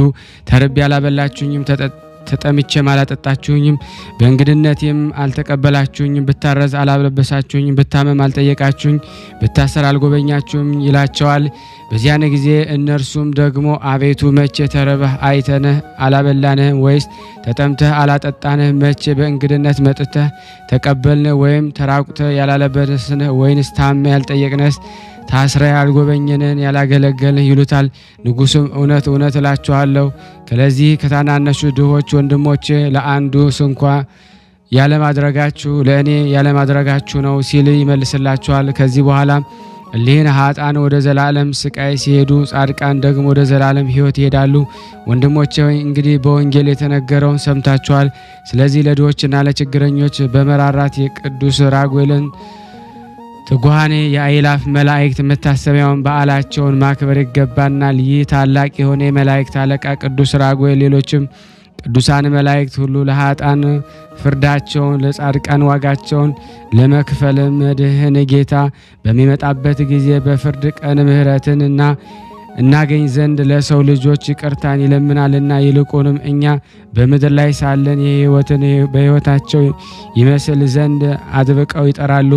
እንደዚሁ ሁሉ መላእክት ብርሃን እኛን ለማዳን የሚተጉትን ያህል ሰይጣን ለተንኮለኞች ወገኖች ጋራ በልዩ ልዩ ተንኮሉ በመላእክት ብርሃን በመምሰል የጥፋት መልእክተኞችን እውነትነት መላእክት ነን በማለት ራሳቸውን በተንኮል ጎዳና እያዘጋጁ እኛን ጻድቃን ጎዳና አውጥተው በነፍሳችን በስጋችንም አሳስተው ሊጎዱን አጥብቀው ይጥራሉ። ስለዚህ ጳውሎስ በሁለተኛው የቆሮንቶስ መልእክቱ እንደነዚህ ያሉ ሰዎች የክርስቶስን ሐዋርያት እንዲመስሉ ራሳቸውን እየለወጡ ውሸተኞች ሐዋርያትና ተንኮለኞች ሰራተኞች ናቸው ሲል ተናግሯል። ይህ ደግሞ አያስደንቅም። እሱ ራሱ ሰይጣን በልዩ ተንኮሉ ብርሃናዊ መልአክን ለመምሰል ራሱን ይለውጣልና ይህም ደግሞ እንደ ታላቅ ቁም ነገር አይቆጠርም። የሰይጣን መልእክተኞች ራሳቸውን እውነተኛ መልክ በማስመሰል ማታለል ልማዳቸው ነው። የመጨረሻው ውጤታቸው ግን ከምንም ከማን እጅግ የከፋ ነው። ቅዱሳን መላእክትስ ከሰይጣንና ከርኩሰት አጋንንት ወጥመድ አመልጠን ክፍላችን ቀድም ዓለም የነበረ ከአብ ጋር በእሪና ያየነው ከተመረጠው ከኢየሱስ ክርስቶስ ጋር ይሁን ዘንድ እኛን ለማዳን ይተጋሉ። ሄኖክስ በቅዱሳት መጽሐፍ እንደተጻፈ በስራው ሁሉ የተመሰገነ ነው። ሄኖክ አካሄዱን ስላሳመረና እግዚአብሔርን ደስ ስላሰኘው ስለሱ በመጽሐፍ ኦሪት እንደተናገረ ማቱሰላን ከወለደ በኋላ 300 ዓመት ኖረሁ። ሌሎችም እንግዶችም ወለደ። ሄኖክም መላ ዘመኑ 330 ዓመት ሆነ። ሄኖክ በዘመኑ ሁሉ አካሄዱን ከእግዚአብሔር ጋር ስላደረገ አልተገኘም። እግዚአብሔር ከሞት ፊት ሰውሮታልና። የሁሉን ልቦና እያንዳንዱን መርምረ የምታውቅ በቅዱሳኖች ላይ አድረ የምትኖር ቅዱስ እግዚአብሔር ሆይ ሄኖክን ከሞት ፊት እንደሰወርክ እኛንም በፍጹም ጠላቶችን ከሆነ ከዲያብሎስ ወጥመድና ከወገኖቹም ሁሉ ተንኮል ሰውረን በዚህ በዛሬቱ ዕለት ክቡር የሚሆን የሊቀ መላእክት ራጉኤልን በዓል በማክበር በቸርነት ጸጋንና ምሕረትን እናገኝ ዘንድ የተዘጋጀን አድርገን። ይልቁንም ጌታ ሆይ ለዘወትር አንተ ከእኛ ጋር ሁን፣ ባርከንም። የሰውነቱንም ጠባቂ ፈጣሪያችን፣ የሕይወታችን ብርሃን፣ ኃይላችን፣ ተስፋችን አንተነ። የሊቀ መላእክት ራጉኤል ጸሎት በረከቱ ከኔና ከእናንተ ከሁላችን ከሕዝበ ክርስቲያን ላይ ጸንቶ በእውነት ለዘላለሙ ይኑር አሜን። ያለ ሐሰት ስናነብ የጎደለውን የነጠበውን በአፈ መላእክት ሞልቶ እግዚአብሔር ይቀበልልን እንደ ቸርነቱ ነው እንጂ እንደኛ ኃጢአት ብዛት አይሁን። ታመው በሆስፒታል ታመው በቤታቸው ታመው በጸበል ስፍራ ጠያቂ አጣው በመንገድ የወደቁትን ሁሉ እግዚአብሔር በያሉበት ይማርልን ይዘከርልን። የይቅርታ አምላክ ሁላችንም ይቅር ይበለን። በአንድነት ሆነን ቅዱስ የሆነውን ስሙን አባታችን ሆይ እንበል። አባታችን ሆይ በሰማያት የምትኖር ስምህ ይቀደስ፣ መንግስትህ ትምጣ፣ ፈቃድህ በሰማይ እንደሆነች እንዲሁም በምድር ትሁን። የዕለት እንጀራችንን ስጠን ዛሬ፣ በደላችን ይቅር በለን እኛም የበደልነውን ይቅር እንደምንል። አቤቱ ወደ ፈተና አታግባን ከክፉ ሁሉ አድነን እንጂ መንግስት ያንተ ናትና ኃይል፣ ክብር፣ ምስጋና ለዘላለሙ አሜን። እመቤታችን ቅድስት ድንግል ማርያም ሆይ በመልአኩ በቅዱስ ገብርኤል ሰላምታ ሰላም እንልሻለን። በሐሳብሽ ድንግል ነሽ፣ በስጋሽም ድንግል ነሽ። አሸናፊ እግዚአብሔር እናቱ ሰላምታ ላንቺ ይገባሻል። ከሴቶች ሁሉ ተለይተሽ አንቺ የተባረክሽ ነሽ፣ የማኅፀንሽ ፍሬ የተባረከ ነው። ጸጋን የተሞላሽ ቅድስት ሆይ ደስ ይበልሽ፣ ልዑል እግዚአብሔር ከአንቺ ጋር ነውና ተወደደው ልጅሽ ከጌታችን ከመድኃኒታችን ከኢየሱስ ክርስቶስ ዘንድ ይቅርታና ምሕረትን ለምኝልን ኃጢአታችንን ያስተሰርይልን ዘንድ ለዘላለሙ አሜን። ምስጋና ይሁን አንድ አምላክ ለሚሆን ለአብ ለወልድ ለመንፈስ ቅዱስ ዛሬም ዘወትርም ለዘላለሙ አሜን አሜን። አምላካችን ስም የተመሰገነ ይሁን። የተወደዳችሁና የተከበራችሁ የክርስቶስ ቤተሰቦች የእናታችን የቅድስት ድንግል ማርያም የሥርዓት በኩራት ልጆች ሁላችሁም በያላችሁ በሰላም እግዚአብሔር ይብዛልን። ይህንንም ምስል ድምጽ የምትከታተሉ ሁላችሁም ሼር ላይክ በማድረግ ለመመናን ታደርሱልን ዘንድ በስላሴ ስም እንጠይቃችኋለን። ከዚህ በመቀጠል ደግሞ የቅዱስ ድርሳነ ኤልያስን አነባለሁ። እግዚአብሔር ለኔ ማንበብ ስልጣን ይስጠኝ። ነብየ ኤልያስ ድርሳን። አንድ አምላክ በሆኑ በአብ በወልድ በመንፈስ ቅዱስ ስም የሚነበብ የነብየ ኤልያስ ድርሳኒ ነው። ጸሎቱና በረከቱ ከሁላችንም ሕዝበ ክርስቲያን ጋር ለዘላለም ጸንቶ ይኖር አሜን። የክቡር ምስጋና ሰማይን ምድርን በመላ ዮሴፍን ከወንድሞቹ ለይቶ ከፍ ባደረገው በገዢዎች ላይ በሾመው በኋለኛው ዘመን እንደ እርሱ ያለ ሌላ የጽድቅ መንፈስ ጰራቅሊጦስ ከእርሱ በላከ በእግዚአብሔር ስም በኤልያስ ያደረው የኤልያስ መንፈስ በወዳጆቹ ላይ ይደር ለዘላለሙ አሜን። ኤልያስም ወደዚያ ሄደና በ12 ጥማድ በሬ እያረሰ የዮሳፍጥ ልጅ ኤልያስን አገኘው። ይህ ኤልያስንም ከሀገሩ ታላላቅ ሰዎች አንዱ ነበረ። ኤልያስም ሄደና መጠምጠሚያውን ጣለበት። ኤልያስም 12 ጥማድ በሬዎችን ተወና ኤልያስን ተከትሎ ሄደ። አባቴ ሆይ እወድሃለሁ፣ በኋላ ልከተልሃለሁ። በአንተ ፈንታ ነቢይ ይሆን ዘንድ የሳፍጥ ልጅ ኤልያስን ሂድና ቀባው ብሎ እግዚአብሔር የላከውን ሁሉ ነገረው። አንተም የሚናስ ልጅ ኢዮናንያ የአዴርን ልጅ አዛሄልን ቀባቸው። ከዚህ በኋላ በለሟሌ ነህን ተመለስ አለው። ከመከተሉም ተመለሰና ጥማድ በሬዎቹን ወሰደ። አረደና በበሬዎቹ ዕቃ አብስሎ ለሕዝብ አቀረበ። እነርሱም በሉ። ሄዶም ኤልያስን ተከተለው።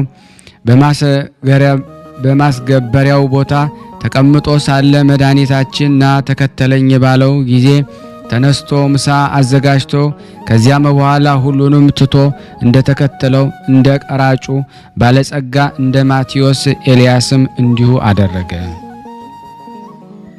ይህንን ኤልሳዕንም ሃይማኖታቸው የቀና 318 ሊቃውንት አመሰገኑት።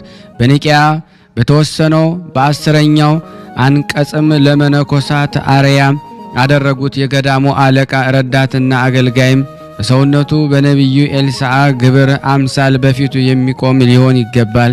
ከእስራኤል ታላላቅ ሰዎች የአንድ የታላቅ ሰው ልጅ ሲሆን ለነቢዩ ኤልያስ በመላላኩ አላፈረም። እርሱ በገለአድ ሀገር ከሚኖሩት አንዱ ሰው ነው። ነገር ግን ለዚህ ቀሬናዊ ሰው እንዴት አገለገልኩ ብሎ በልቦ አላሰበም። ወደሚያውቁኝ ወደ እስራኤል ልጆች ማህበር እመጣለሁ፣ በደለኛንና ምስኪንን የሆነውን ሰውንም አገለግላለሁ አላለም። ይቺ ሀገር መምህሩ የሚመላለስባት እንደሆነች ተመለከተ። የእርሷ ሀገር ሰዎችም አገልጋይ ረዳት የሆኑት ዘንድ አይገባቸውምና ለደቀ መዝሙርቱም እንዲህ ያሰቡ ዘንድ እንዲህ ያለ ሕሊና ይገባቸዋል። ከመምህሮቻቸው ይልቅ በዚህ ዓለም ክቡራን ከሆነው በስጋ ወልደው ላሳደጉና ለአባቶቻችን ልንከፍላቸው ባለመቻላችን ወዮልን ይሉ ዘንድ ይገባል። ለመንፈሳውያን አባቶቻችንማ አስበልጠን እንከተላቸው ዘንድ እንዴት ይገባን ይሆነ። ብፁዕ ኤልሳዕ ግን የኤልያስ ተከታይ ሆነ። በፍጹም ልቡም አገለገለው። ጸጋው እጹብ ድርብ እስከሚሆንለት ድረስ ከእርሱ ወደ ግራም ወደ ቀኝም አላለም። ከእርሱ የሚበልጥ ተአምራትን አደረገ። ኤልያስ አንድ ሙት አስነሳ። ኤልሳዕ ግን አንዱን በሕይወት እያለ አንዱን ደግሞ በሞት በኋላ 2 ሙታን አስነሳ። በእርሱ ላይ የመንፈስ ቅዱስ ሀብት እስከሚያድርበት ድረስ ለነቢዩ ኤልያስ አገልጋይ ይሆን ዘንድ 12 ጥማድ በሬዎችን ላረደ ለኤልሳዕ ሰላምታ ይገባል። በረከቱ ከኔና ከናንተ ከሁላችን ከሕዝበ ክርስቲያን ጋር ጸንቶ ለዘላለሙ ይኑር አሜን። ያለ ሐሰት የዘንበሪ ልጅ የአክዓብም በእግዚአብሔር ፊት የክፋት ተግባርን አበዛም። የሚስቱን ቃል ሰምቷልና አዳምን ያሳተችው ሚስቱ እንደሆነች ብዙዎቹን ወደ ጥፋት እንደ ጣለቻቸውም አላሰበም። በዚያን ወራት ኢዝራኤል በተባለች ሀገር ስሙ ናቡቴ የተባለ አንድ ሰው ነበረ። በሰማርያውም ንጉሥ በአክዓብ ቤት አጠገብ የወይን ቦታ ነበረው። አክዓብም ናቡቴን የጎመን ቦታ ይሆነኝ ዘንድ ይህንን የወይንን ቦታ ስጠኝ፣ ለቤቴ ቅርብ ነው። ከዚህ የሚበልጥ ሌላ ቦታ እሰጥሃለሁ። ከፈለክ ጓሮ ቦታ ይሆነኝ ዘንድ የወይንህን ቦታ ዋጋ ወርቅ እሰጥሃለሁ አለው። ናቡቴም የአባቶችን ርስት እሰጥህ ዘንድ እግዚአብሔር ይህንን ከእኔ ያርቅልኝ አለው። አክዓብም አዝኖ ሄደና ከአልጋው ተኛ፣ ፊቱም ሸፈነ፣ እህልም አልበላም። ሚስቱ ኤልዛቤልም ወደ እርሱ ገባችና ምን ሆንህ? ምንስ ያሳዝንሃል? አለችው። እርሱም ኢዝራኤላዊ ናቡቴ የወይንህን ቦታ በወርቅ ዋጋም ስጠኛ፣ ከፈለክ ስለ እርሱ ሌላ የወይን ቦታ ሰጣለሁ ብዬ ተናገርኩት፣ የአባቶችን ርስት አልሰጠም አለኝ አላት። ሚስቱ ኤልዛቤልም የእስራኤል ንጉሳቸው ዛሬ እንዲህ የምታደርገው አንተ ነህን? ተነስና ምግብ ብላ፣ ልብህም ደስ ይበለው። የእስራኤላዊውን ሰው የናቡቴን የወይን ስፍራ እሰጥሃለሁ አለችው። በአክዓብ ስም ደብዳቤ ጻፈችና በማህተሙ አትማ ይህችን ደብዳቤ ወደ ሀገር ሽማግሌዎች ከናቡቴ ጋር ወደሚኖሩ ሰዎች ሀገር ታላላቅ ሰዎች ላከች። የዚህ ደብዳቤ ቃልም እንዲህ ይል ነበር። ጾምን ጹሙ፣ ናቡቴም በሕዝብ ፊት አስቀምጡት፣ በፊትም አስቀድሙት። እግዚአብሔርን ንጉሡን ተሳድቧል ይበሉት፣ ይሞት ዘንድ ወደ ውጭ አውጥታችሁ ደብድቡት የሚል ነው። የዚህች ሀገር ሰዎች ሽማግሌዎች በዚህ ሀገር የሚኖሩ ምሁራኑም ኤልዛቤል ወደ እነርሱ እንደላካቸውና እንዳዘዛቸው አደረጉ። ጾምንም አወጁ። ናቡቴንም በሕዝቡ ፊት አቆሙት። የአመፅ ልጆች ሁለት ወንዶች ገብተው በፊቱ ቆሙ። እግዚአብሔርን ንጉሡን ተሳድቧል ብለው መሰከሩበት። ከሀገሩ ውጭ አስወጥተው ደብድበው ገደሉት። ናቡቴ ወግረን ገደል ነው ብለው ወደ ኤልዛቤል ላኩ። ኤልዛቤልን በሰማች ጊዜ የአክዓብን የገንዘብ ይሰጥህ ዘንድ እንቢ ያለውን የእስራኤላዊ የናቡቴን የወይን ቦታ ተነስና ውረሰው አለችው። ናቡቴ ሙቷልና በሕይወት የለምና አለችው። አክዓብም እስራኤላዊ ናቡቴ እንደሞተ በሰማ ጊዜ ይወርስ ዘንድ ወደ እስራኤላዊ ወደ ናቡቴ የወይን ቦታ ወረደ። እግዚአብሔርም ቴስቤያዊው ኤልያስን ተነሳና ውረድ አለው። የሰማርያዊን የእስራኤል ንጉሥ አክዓብን ተቀበለው። እነሆ በናቡቴ የወይን ቦታ አለና የወርሰው ዘንድም ወደዚያው ወርዷልና እግዚአብሔር እንዲህ ይላል፣ አንተ ናቡቴን እንደገደልከው መሬቱንም እንደወረስ የናቡቴንም ደም ውሾችና ጅቦች እንደላሱ በዚያች ቦታ ውሾች ደምህን ይለሳሉ፣ ሴተኛ አዳሪዎች በደምህ ይታጠባሉ በለው አለው። አክዓብም ኤልያስን ጠላቴ ሆይ አገኘኸኝን አለው። አዎ አገኘው፣ ታስቆጣው ዘንድ በእግዚአብሔር ፊት ክፉ ተግባርን ፈጸምክ። እግዚአብሔር እንዲህ ይላል፣ እነሆ እኔ በአንተ ላይ ክፉ ነገርን አመጣለሁ፣ በኋላህም እሳትን አነዳለሁ፣ በቅጽሩ ያሉትን የሌሎችንም እስከሚጠራጠሩ ድረስ ዘርህን አጠፋለሁ። ወገንም እንደ ናባጥ ልጅ እንደ ኢዮርብዓም ወገን አደርገዋለሁ።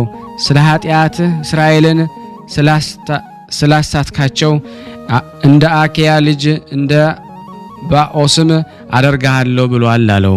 እግዚአብሔር በናቡቴ ቅጽር ውሾች የኤልዛቤልን ሥጋ ይበላሉ፣ በድኗም በዚያ ደግሞ ይቀራል። አክዓብን በሰፈር ያሉ ውሾች ይበሉታል፣ በድኑም በበረሃ ይቀራል። ሚስቱ ኤልዛቤል ስላሳተችው አክዓብ በእግዚአብሔር ፊት ክፉ ነገርን አድርጓልና በእስራኤል ፊት እግዚአብሔር ያጠፋቸው አሞራውያንን ያደረጉትን ሁሉ ሂዶ በመከተሉ ፈጽሞ ረክሷልና ብሏል አለው። አክዓብም ከእግዚአብሔር ፊት ከመጣው ከዚህ ቃል የተነሳ ደነገጠ፣ ልብሱንም ቀደደ። ከዚህ ቃል የተነሳ በዚህ ቃል እያለቀሰም ሄደ፣ በሰውነቱ ማቅ ለብሶም ጾመ። የእግዚአብሔርም ቃልም ስለ አክዓብ ወደ አገልጋዩ ኤልሳዕ መጣ። አክዓብ በእኔ ፊት እንደደነገጠ ተመለከትክን? ዘመኑ ክፉ ነገር አላመጣበትም፣ በልጁ ዘመን ክፉ ነገርን አመጣለሁ እንጂ አለው። የእግዚአብሔር ቃል የምትሰማ የእግዚአብሔር ሰው ሆይ የእግዚአብሔር ቸርነቱ ብዛት አስተውል። በአመፃ ወንድሙን የገደለ ቃየልን የምትፈራ የምትንቀጠቀጥ ሁን ብሎ እግዚአብሔር እንደረገመው በኦሪት የተጻፈውን አላነበብህምን? ኃጢአት ይቅር ትባልልኝ ዘንድ ታላቅ አይደለችምን? ከፊትህ እሰወር ዘንድ ከምድር ታወጣኛለህ። በምድርም የምፈራ የምንቀጠቀጥ እሆናለሁ። ያገኘኝ ሁሉ ይገድለኛል አለ። እግዚአብሔር ተጸጸተ፣ እንዲህም አይደለም ቃየልን የሚገድል 7 እጥፍ ይበቀልበታል። እግዚአብሔር ቃየልን ያገኘው ሁሉ እንዳይገድለው ምልክት አደረገለት። አክዓብም ከኤልያስ ቃል የተነሳ ደነገጠና ልብሱን ቀደደ፣ በሰውነቱ የፀጉር ማቅ ለበሰ። ጣዖት አምላኪ ነፍስ ገዳይ ቢሆን በጾመ ጊዜ እግዚአብሔር ራራለት፣ ክፉ ነገርም በልጁ ዘመን አደርጋታለሁ። ቃኤልን የእርሱን ዘርም የጥፋት ውሃ ጠፋችው። እግዚአብሔር ተበቃይ በእውነት ፈራጅ ነውና። እንመለስና በአክዓብ ላይ የተናገረው ቃል እንደተፈጸመ የኤልያስን ቃል እናስተውስ። ከብዙ ጊዜ በኋላ የእስራኤል ንጉሥ አክዓብ ከይሁዳ ንጉሥ ከኢዮሳፍጥ ጋር የገለአድ ክፍል ወደ ሆነች ወደ ሬማት ወጣ። የእስራኤል ንጉሥ አክዓብም ኢዮሳፍጥን ተሸፍኜ ገብቼው እዋጋለሁ፣ አንተ ግን ልብስ ልበስ አለው። የእስራኤል ንጉሥ አክዓብ ተሸፍኖ ይዋጋ ዘንድ ገባ። የሶርያ ንጉሥም 32 የሚሆኑ የሰረገላ ጦረኞችን አዘዛቸው። ከእስራኤል ንጉሥ ከአክዓብ ብቻ በስተቀር በታላቁም ከታናሹም ጋር አትዋጉ አላቸው። እነዚያም የሰረገላ ጦረኞችም የይሁዳ ንጉሥ ኢዮሳፍጥን ባዩት ጊዜ ይህስ የእስራኤል ንጉሥ ይመስላል ብለው ይገድሉት ዘንድ ከበቡት። ኢዮሳፍጥም ጮኸ። የሰረገላ ጦረኞችም የእስራኤል ንጉሥ እንዳልሆነ በተረዱ ጊዜ ትተውት ተመለሱ።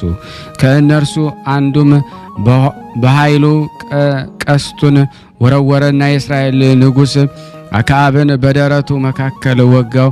ከወታደሮችም ለአንዱ ተመለሰና ያዘኝ፣ ከጦርነቱም አወጣኝ፣ ተዋግቻለሁና አለ። ያን ጊዜ ሰራዊቶቻቸው አፈገፈጉ። ንጉሡንም ከጠዋት እስከ ማታ ድረስ በሰረገላው አስቀመጡት። በተዋጋው ቁስል ላይም በሰረገላው ውስጥ ደሙ ይፈስ ነበረ። ሲመሽም በሶርያውያን ፊት ሞተ። ፀሐይ ሲገባም አዋጅ ነጋሪ ወጣና ሁሉም ወደየሀገራቸው ገቡ። የዘንበሪ ልጅ አክዓብም ሞቷልና አለ። ሰማርያ በደረሱ ጊዜ በሰማርያ ቀበሩት። ሰረገላውንም ከሰማርያ አገር ወደ ውጭ አስወጡት። ደሙንም ውሾችና ጅቦች ላሱት። ሴተኛ አዳሪዎችን በዚያ ውሃም ታጠቡ። በነገስታቱና በመኳንንቱ ፊት ግርማንና ሞገስን በተመላ በአገልጋይ በኤልያስ አንደበት እግዚአብሔር እንደተናገረው የእስራኤል ንጉሥ የአክዓብ ደም ከውሃው ተጨምሯልና በፊታቸው እንዳናፈር ለእኛም ሞገስን ሰጠን። ከእነርሱ ጋር በምንነጋገርበት ጊዜ ከእኛ ጋር ሁን፣ ስለ እኛም አንተ ተጣላ። አሜን። ነቢይ በነቢይ ስም የተቀበለ የነቢዩን ዋጋ ከአምላኩ ከእግዚአብሔር ዘንድ ያገኛል ለዘላለሙ አሜን። ናቡቴ በግፍ በወይኑ ቦታ በገደለው ጊዜ እግዚአብሔር እንዳዘዘው አክዓብን ለተበቀለ ለኤልያስ ሰላምታ ይገባል። እንደ አውሎ ነፋስ ሰውነቴን ከመባዘን ያድነኝ ዘንድ አምናለሁ የሚለው ነውና ሁሉ እግዚአብሔር ይሰማዋልና። ከቃልህ የተነሳ አክዓብ ፈጥኖ በደነገጠ ጊዜ እግዚአብሔር ሐዘኑን ሰምቶ እኔ በዘመኑ ክፉ ነገርን አላመጣም አለ። ኤልያስ ሆይ ስለ ሕዝቦችህም ቃል ኪዳን ተቀበል፣ በፍርድ ቀን ዓይኖችን እንዳንቅበዘበዝ ለዘላለሙ አሜን። ያቀረብነውን ጸሎት ልመናችን እግዚአብሔር ይቀበለን፣ እንደ ቸርነቱ ነው እንጂ እንደኛ ኃጢአት ብዛት እንዳይሆን። ለሀገራችንም ሰላሙን፣ ፍቅሩን፣ አንድነቱን እግዚአብሔር ይመልስልን ዘንድ በአንድነቱ ነን። ቅዱስ የሆነውን ስሙን አባታችን ሆይ እንበል። አባታችን ሆይ በሰማያት የምትኖር ስምህ ይቀደስ፣ መንግስትህ ትምጣ፣ ፈቃድህ በሰማይ እንደሆነች እንዲሁም በምድር ትሁን። የዕለት እንጀራችንን ስጠን ዛሬ፣ በደላችን ይቅር በለን እኛም የበደልነውን ይቅር እንደምንል። አቤቱ ወደ ፈተና አታግባን ከክፉ ሁሉ አድነን እንጂ መንግስት ያንተ ናትና ኃይል፣ ክብር፣ ምስጋና ለዘላለሙ አሜን። እመቤታችን ቅድስት ድንግል ማርያም ሆይ በመልአኩ በቅዱስ ገብርኤል ሰላምታ ሰላም እንልሻለን። በሐሳብሽ ድንግል ነሽ፣ በስጋሽም ድንግል ነሽ። የአሸናፊ እግዚአብሔር እናት ሆይ ሰላምታ ላንቺ ይገባሻል። ከሴቶች ሁሉ ተለይተሽ አንቺ የተባረክሽ ነሽ፣ የማኅፀንሽ ፍሬ የተባረከ ማኅፀንሽ ፍሬ የተባረከ ጸጋን የተሞላሽ ቅድስት ሆይ ደስ ይበልሽ። ጸጋን የተሞላሽ ቅድስት ሆይ ደስ ይበልሽ።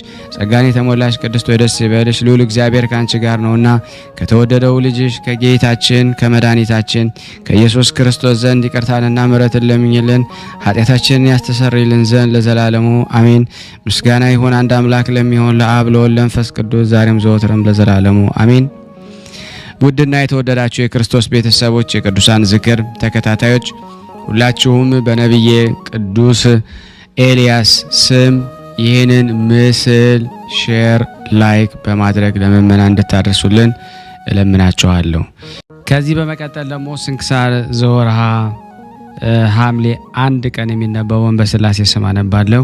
አንድ አምላክ በሚሆን በአብ በወልድ በመንፈስ ቅዱስ ስም የተባረከ የሐምሌ ወር ቀን 14 ሰዓት ነው። ከዚህም በኋላ ያንሳል። ሐምሌ 1 በዚህ ቀን ሰውነቷን ለእግዚአብሔር የሰጠች ቅድስት ድንግልና መስተጋደል ቅፍሮንያ ሰማዕት ሆነች። እርሷም በደናግል ገዳም ቁጥራቸው 50 ለሆኑ ደናግል እመምኔት እህት ነበረች።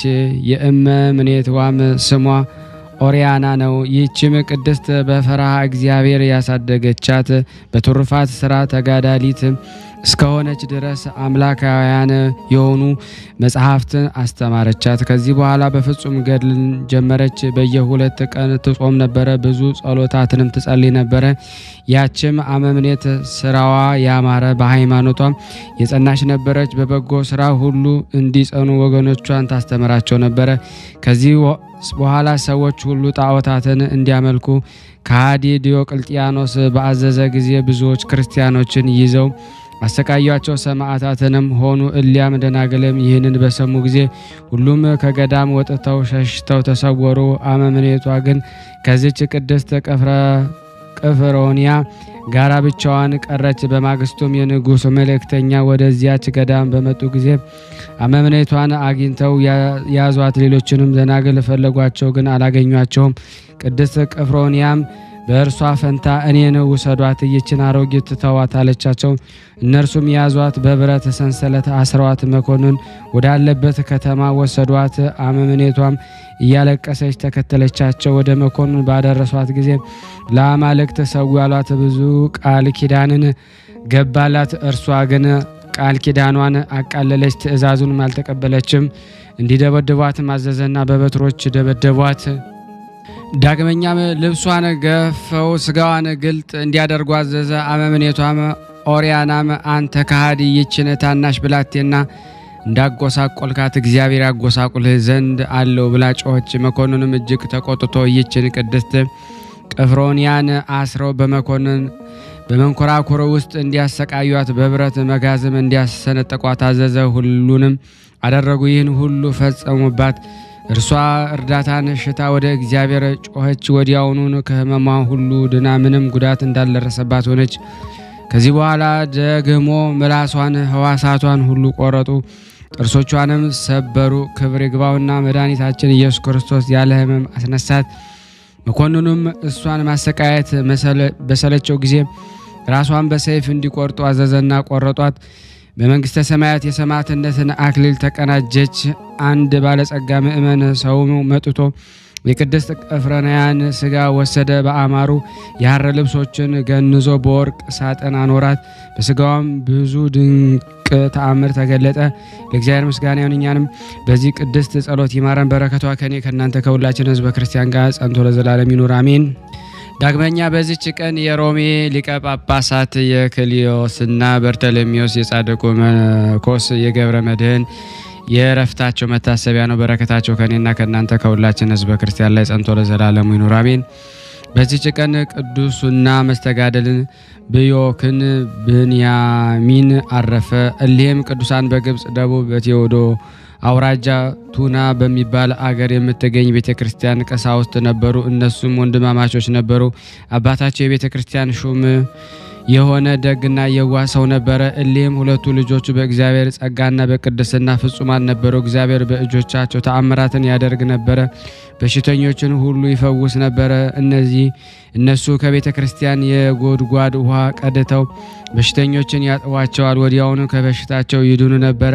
የአባታቸው የረፍት ቀን በቀረበ ጊዜ በዚያን ሰዓት ቀሲስ ብንያሚን ቁርባን ያሳረግ ዘንድ የቅዳሴ ልብስ ለብሶ በቤተ መቅደስ ነበረ። መልእክተኞች መጥተው አባቱ ለመሞት እንደተቃረበ እርሱን እንደሚፈልጉ ነገሩት። ብንያሚንም የቁርባኑን ሥርዓት ሳልፈጽም ልብስ ተክህኖን አላወልቅም፣ ከመሞቱ በፊት እንዳየው እግዚአብሔር ከፈቀደ ይቆይልኝ፣ ካልሆነ የእግዚአብሔር ፍቃድ ይሁን አለ። አባቱም ሁለተኛና ሶስተኛ ጊዜ ላከ። አባ ብንያሚን ግን የቁርባኑን ሥርዓት ከፈጸመ በኋላ ወደ አባቱ ሄደ። ሞቶም አገኘው። ስለ ቤተ ክርስቲያን ንዋየ ቅዱሳት እጅግ አዘነ። እነርሱ በእርሱ ዘንድ እየኖሩ ዕቃዎችን ያኖሩበት ቦታ አላመለከታቸውም ነበርና። ወንድሙ ቢዮክም አባታቸው ስለ አስቀመጠው ንዋየ ቅዱሳት ወደ አስቄጠስ ገዳም ወደ ቅዱሳን አረጋውያን ሄዶ እንዲጠይቅ መከረው።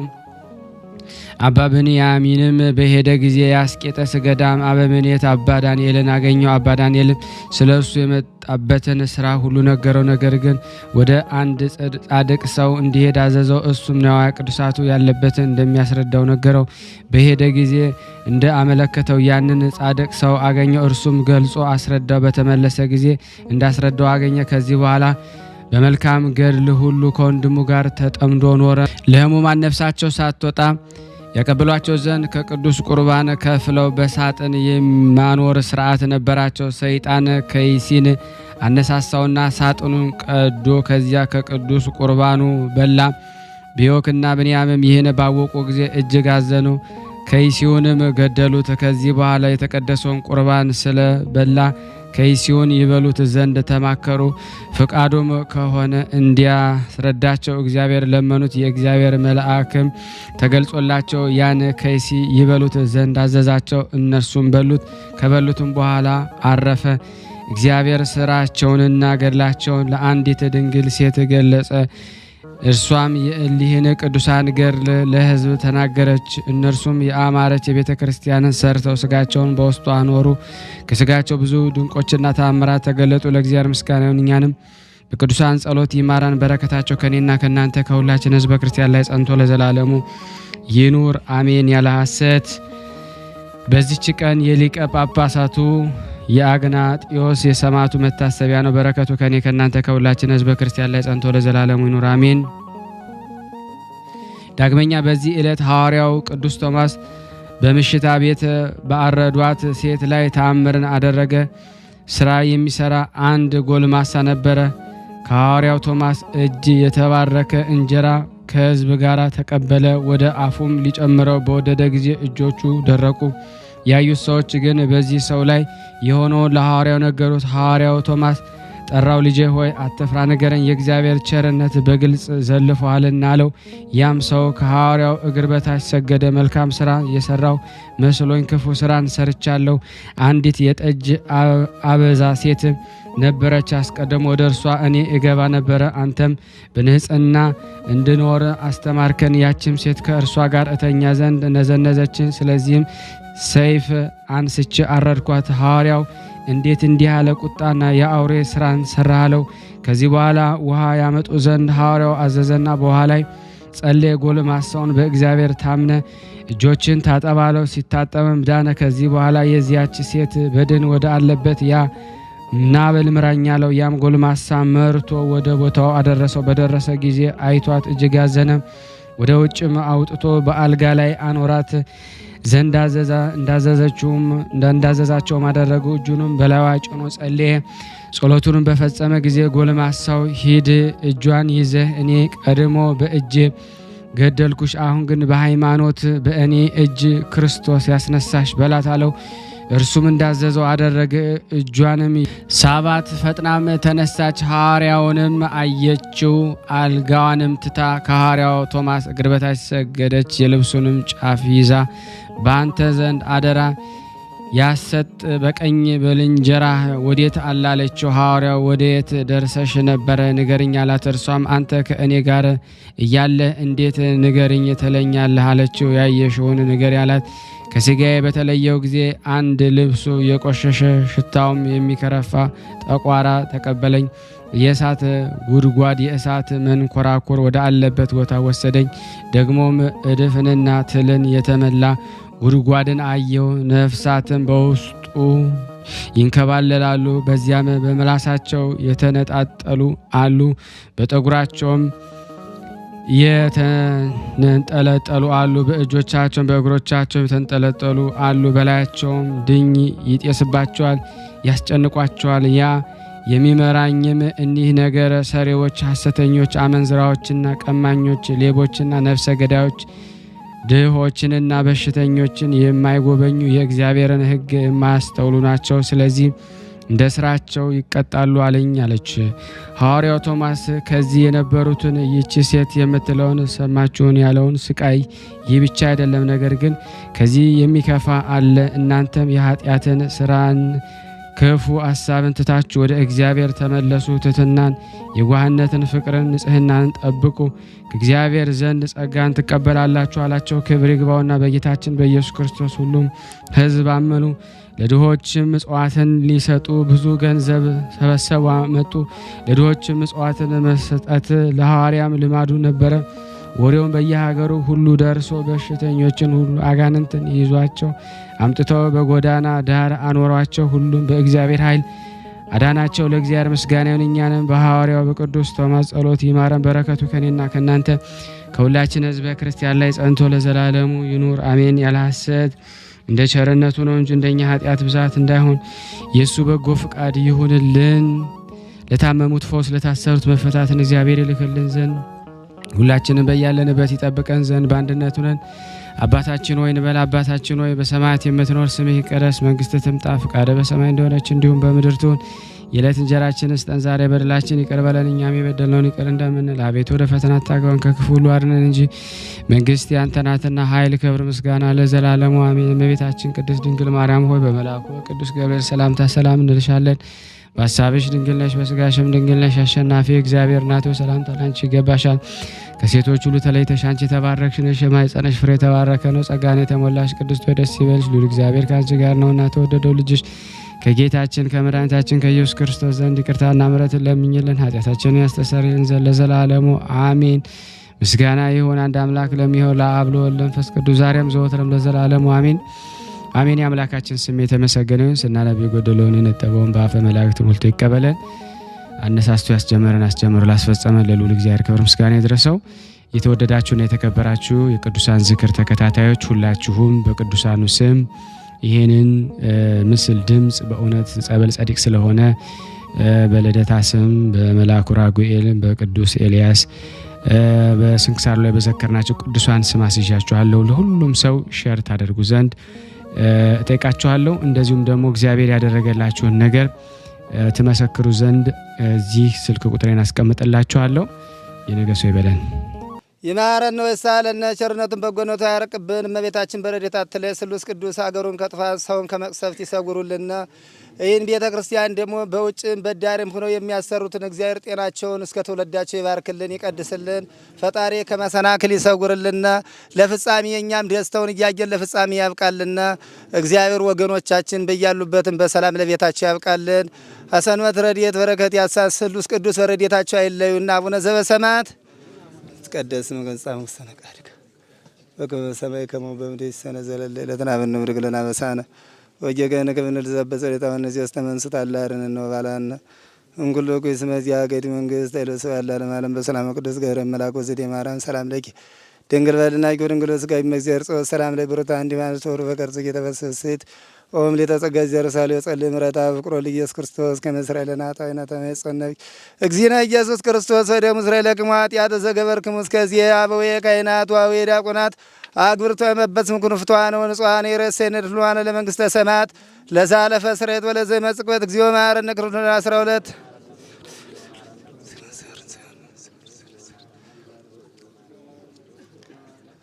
በእንተ እግዝእትነ ማርያም እንበል።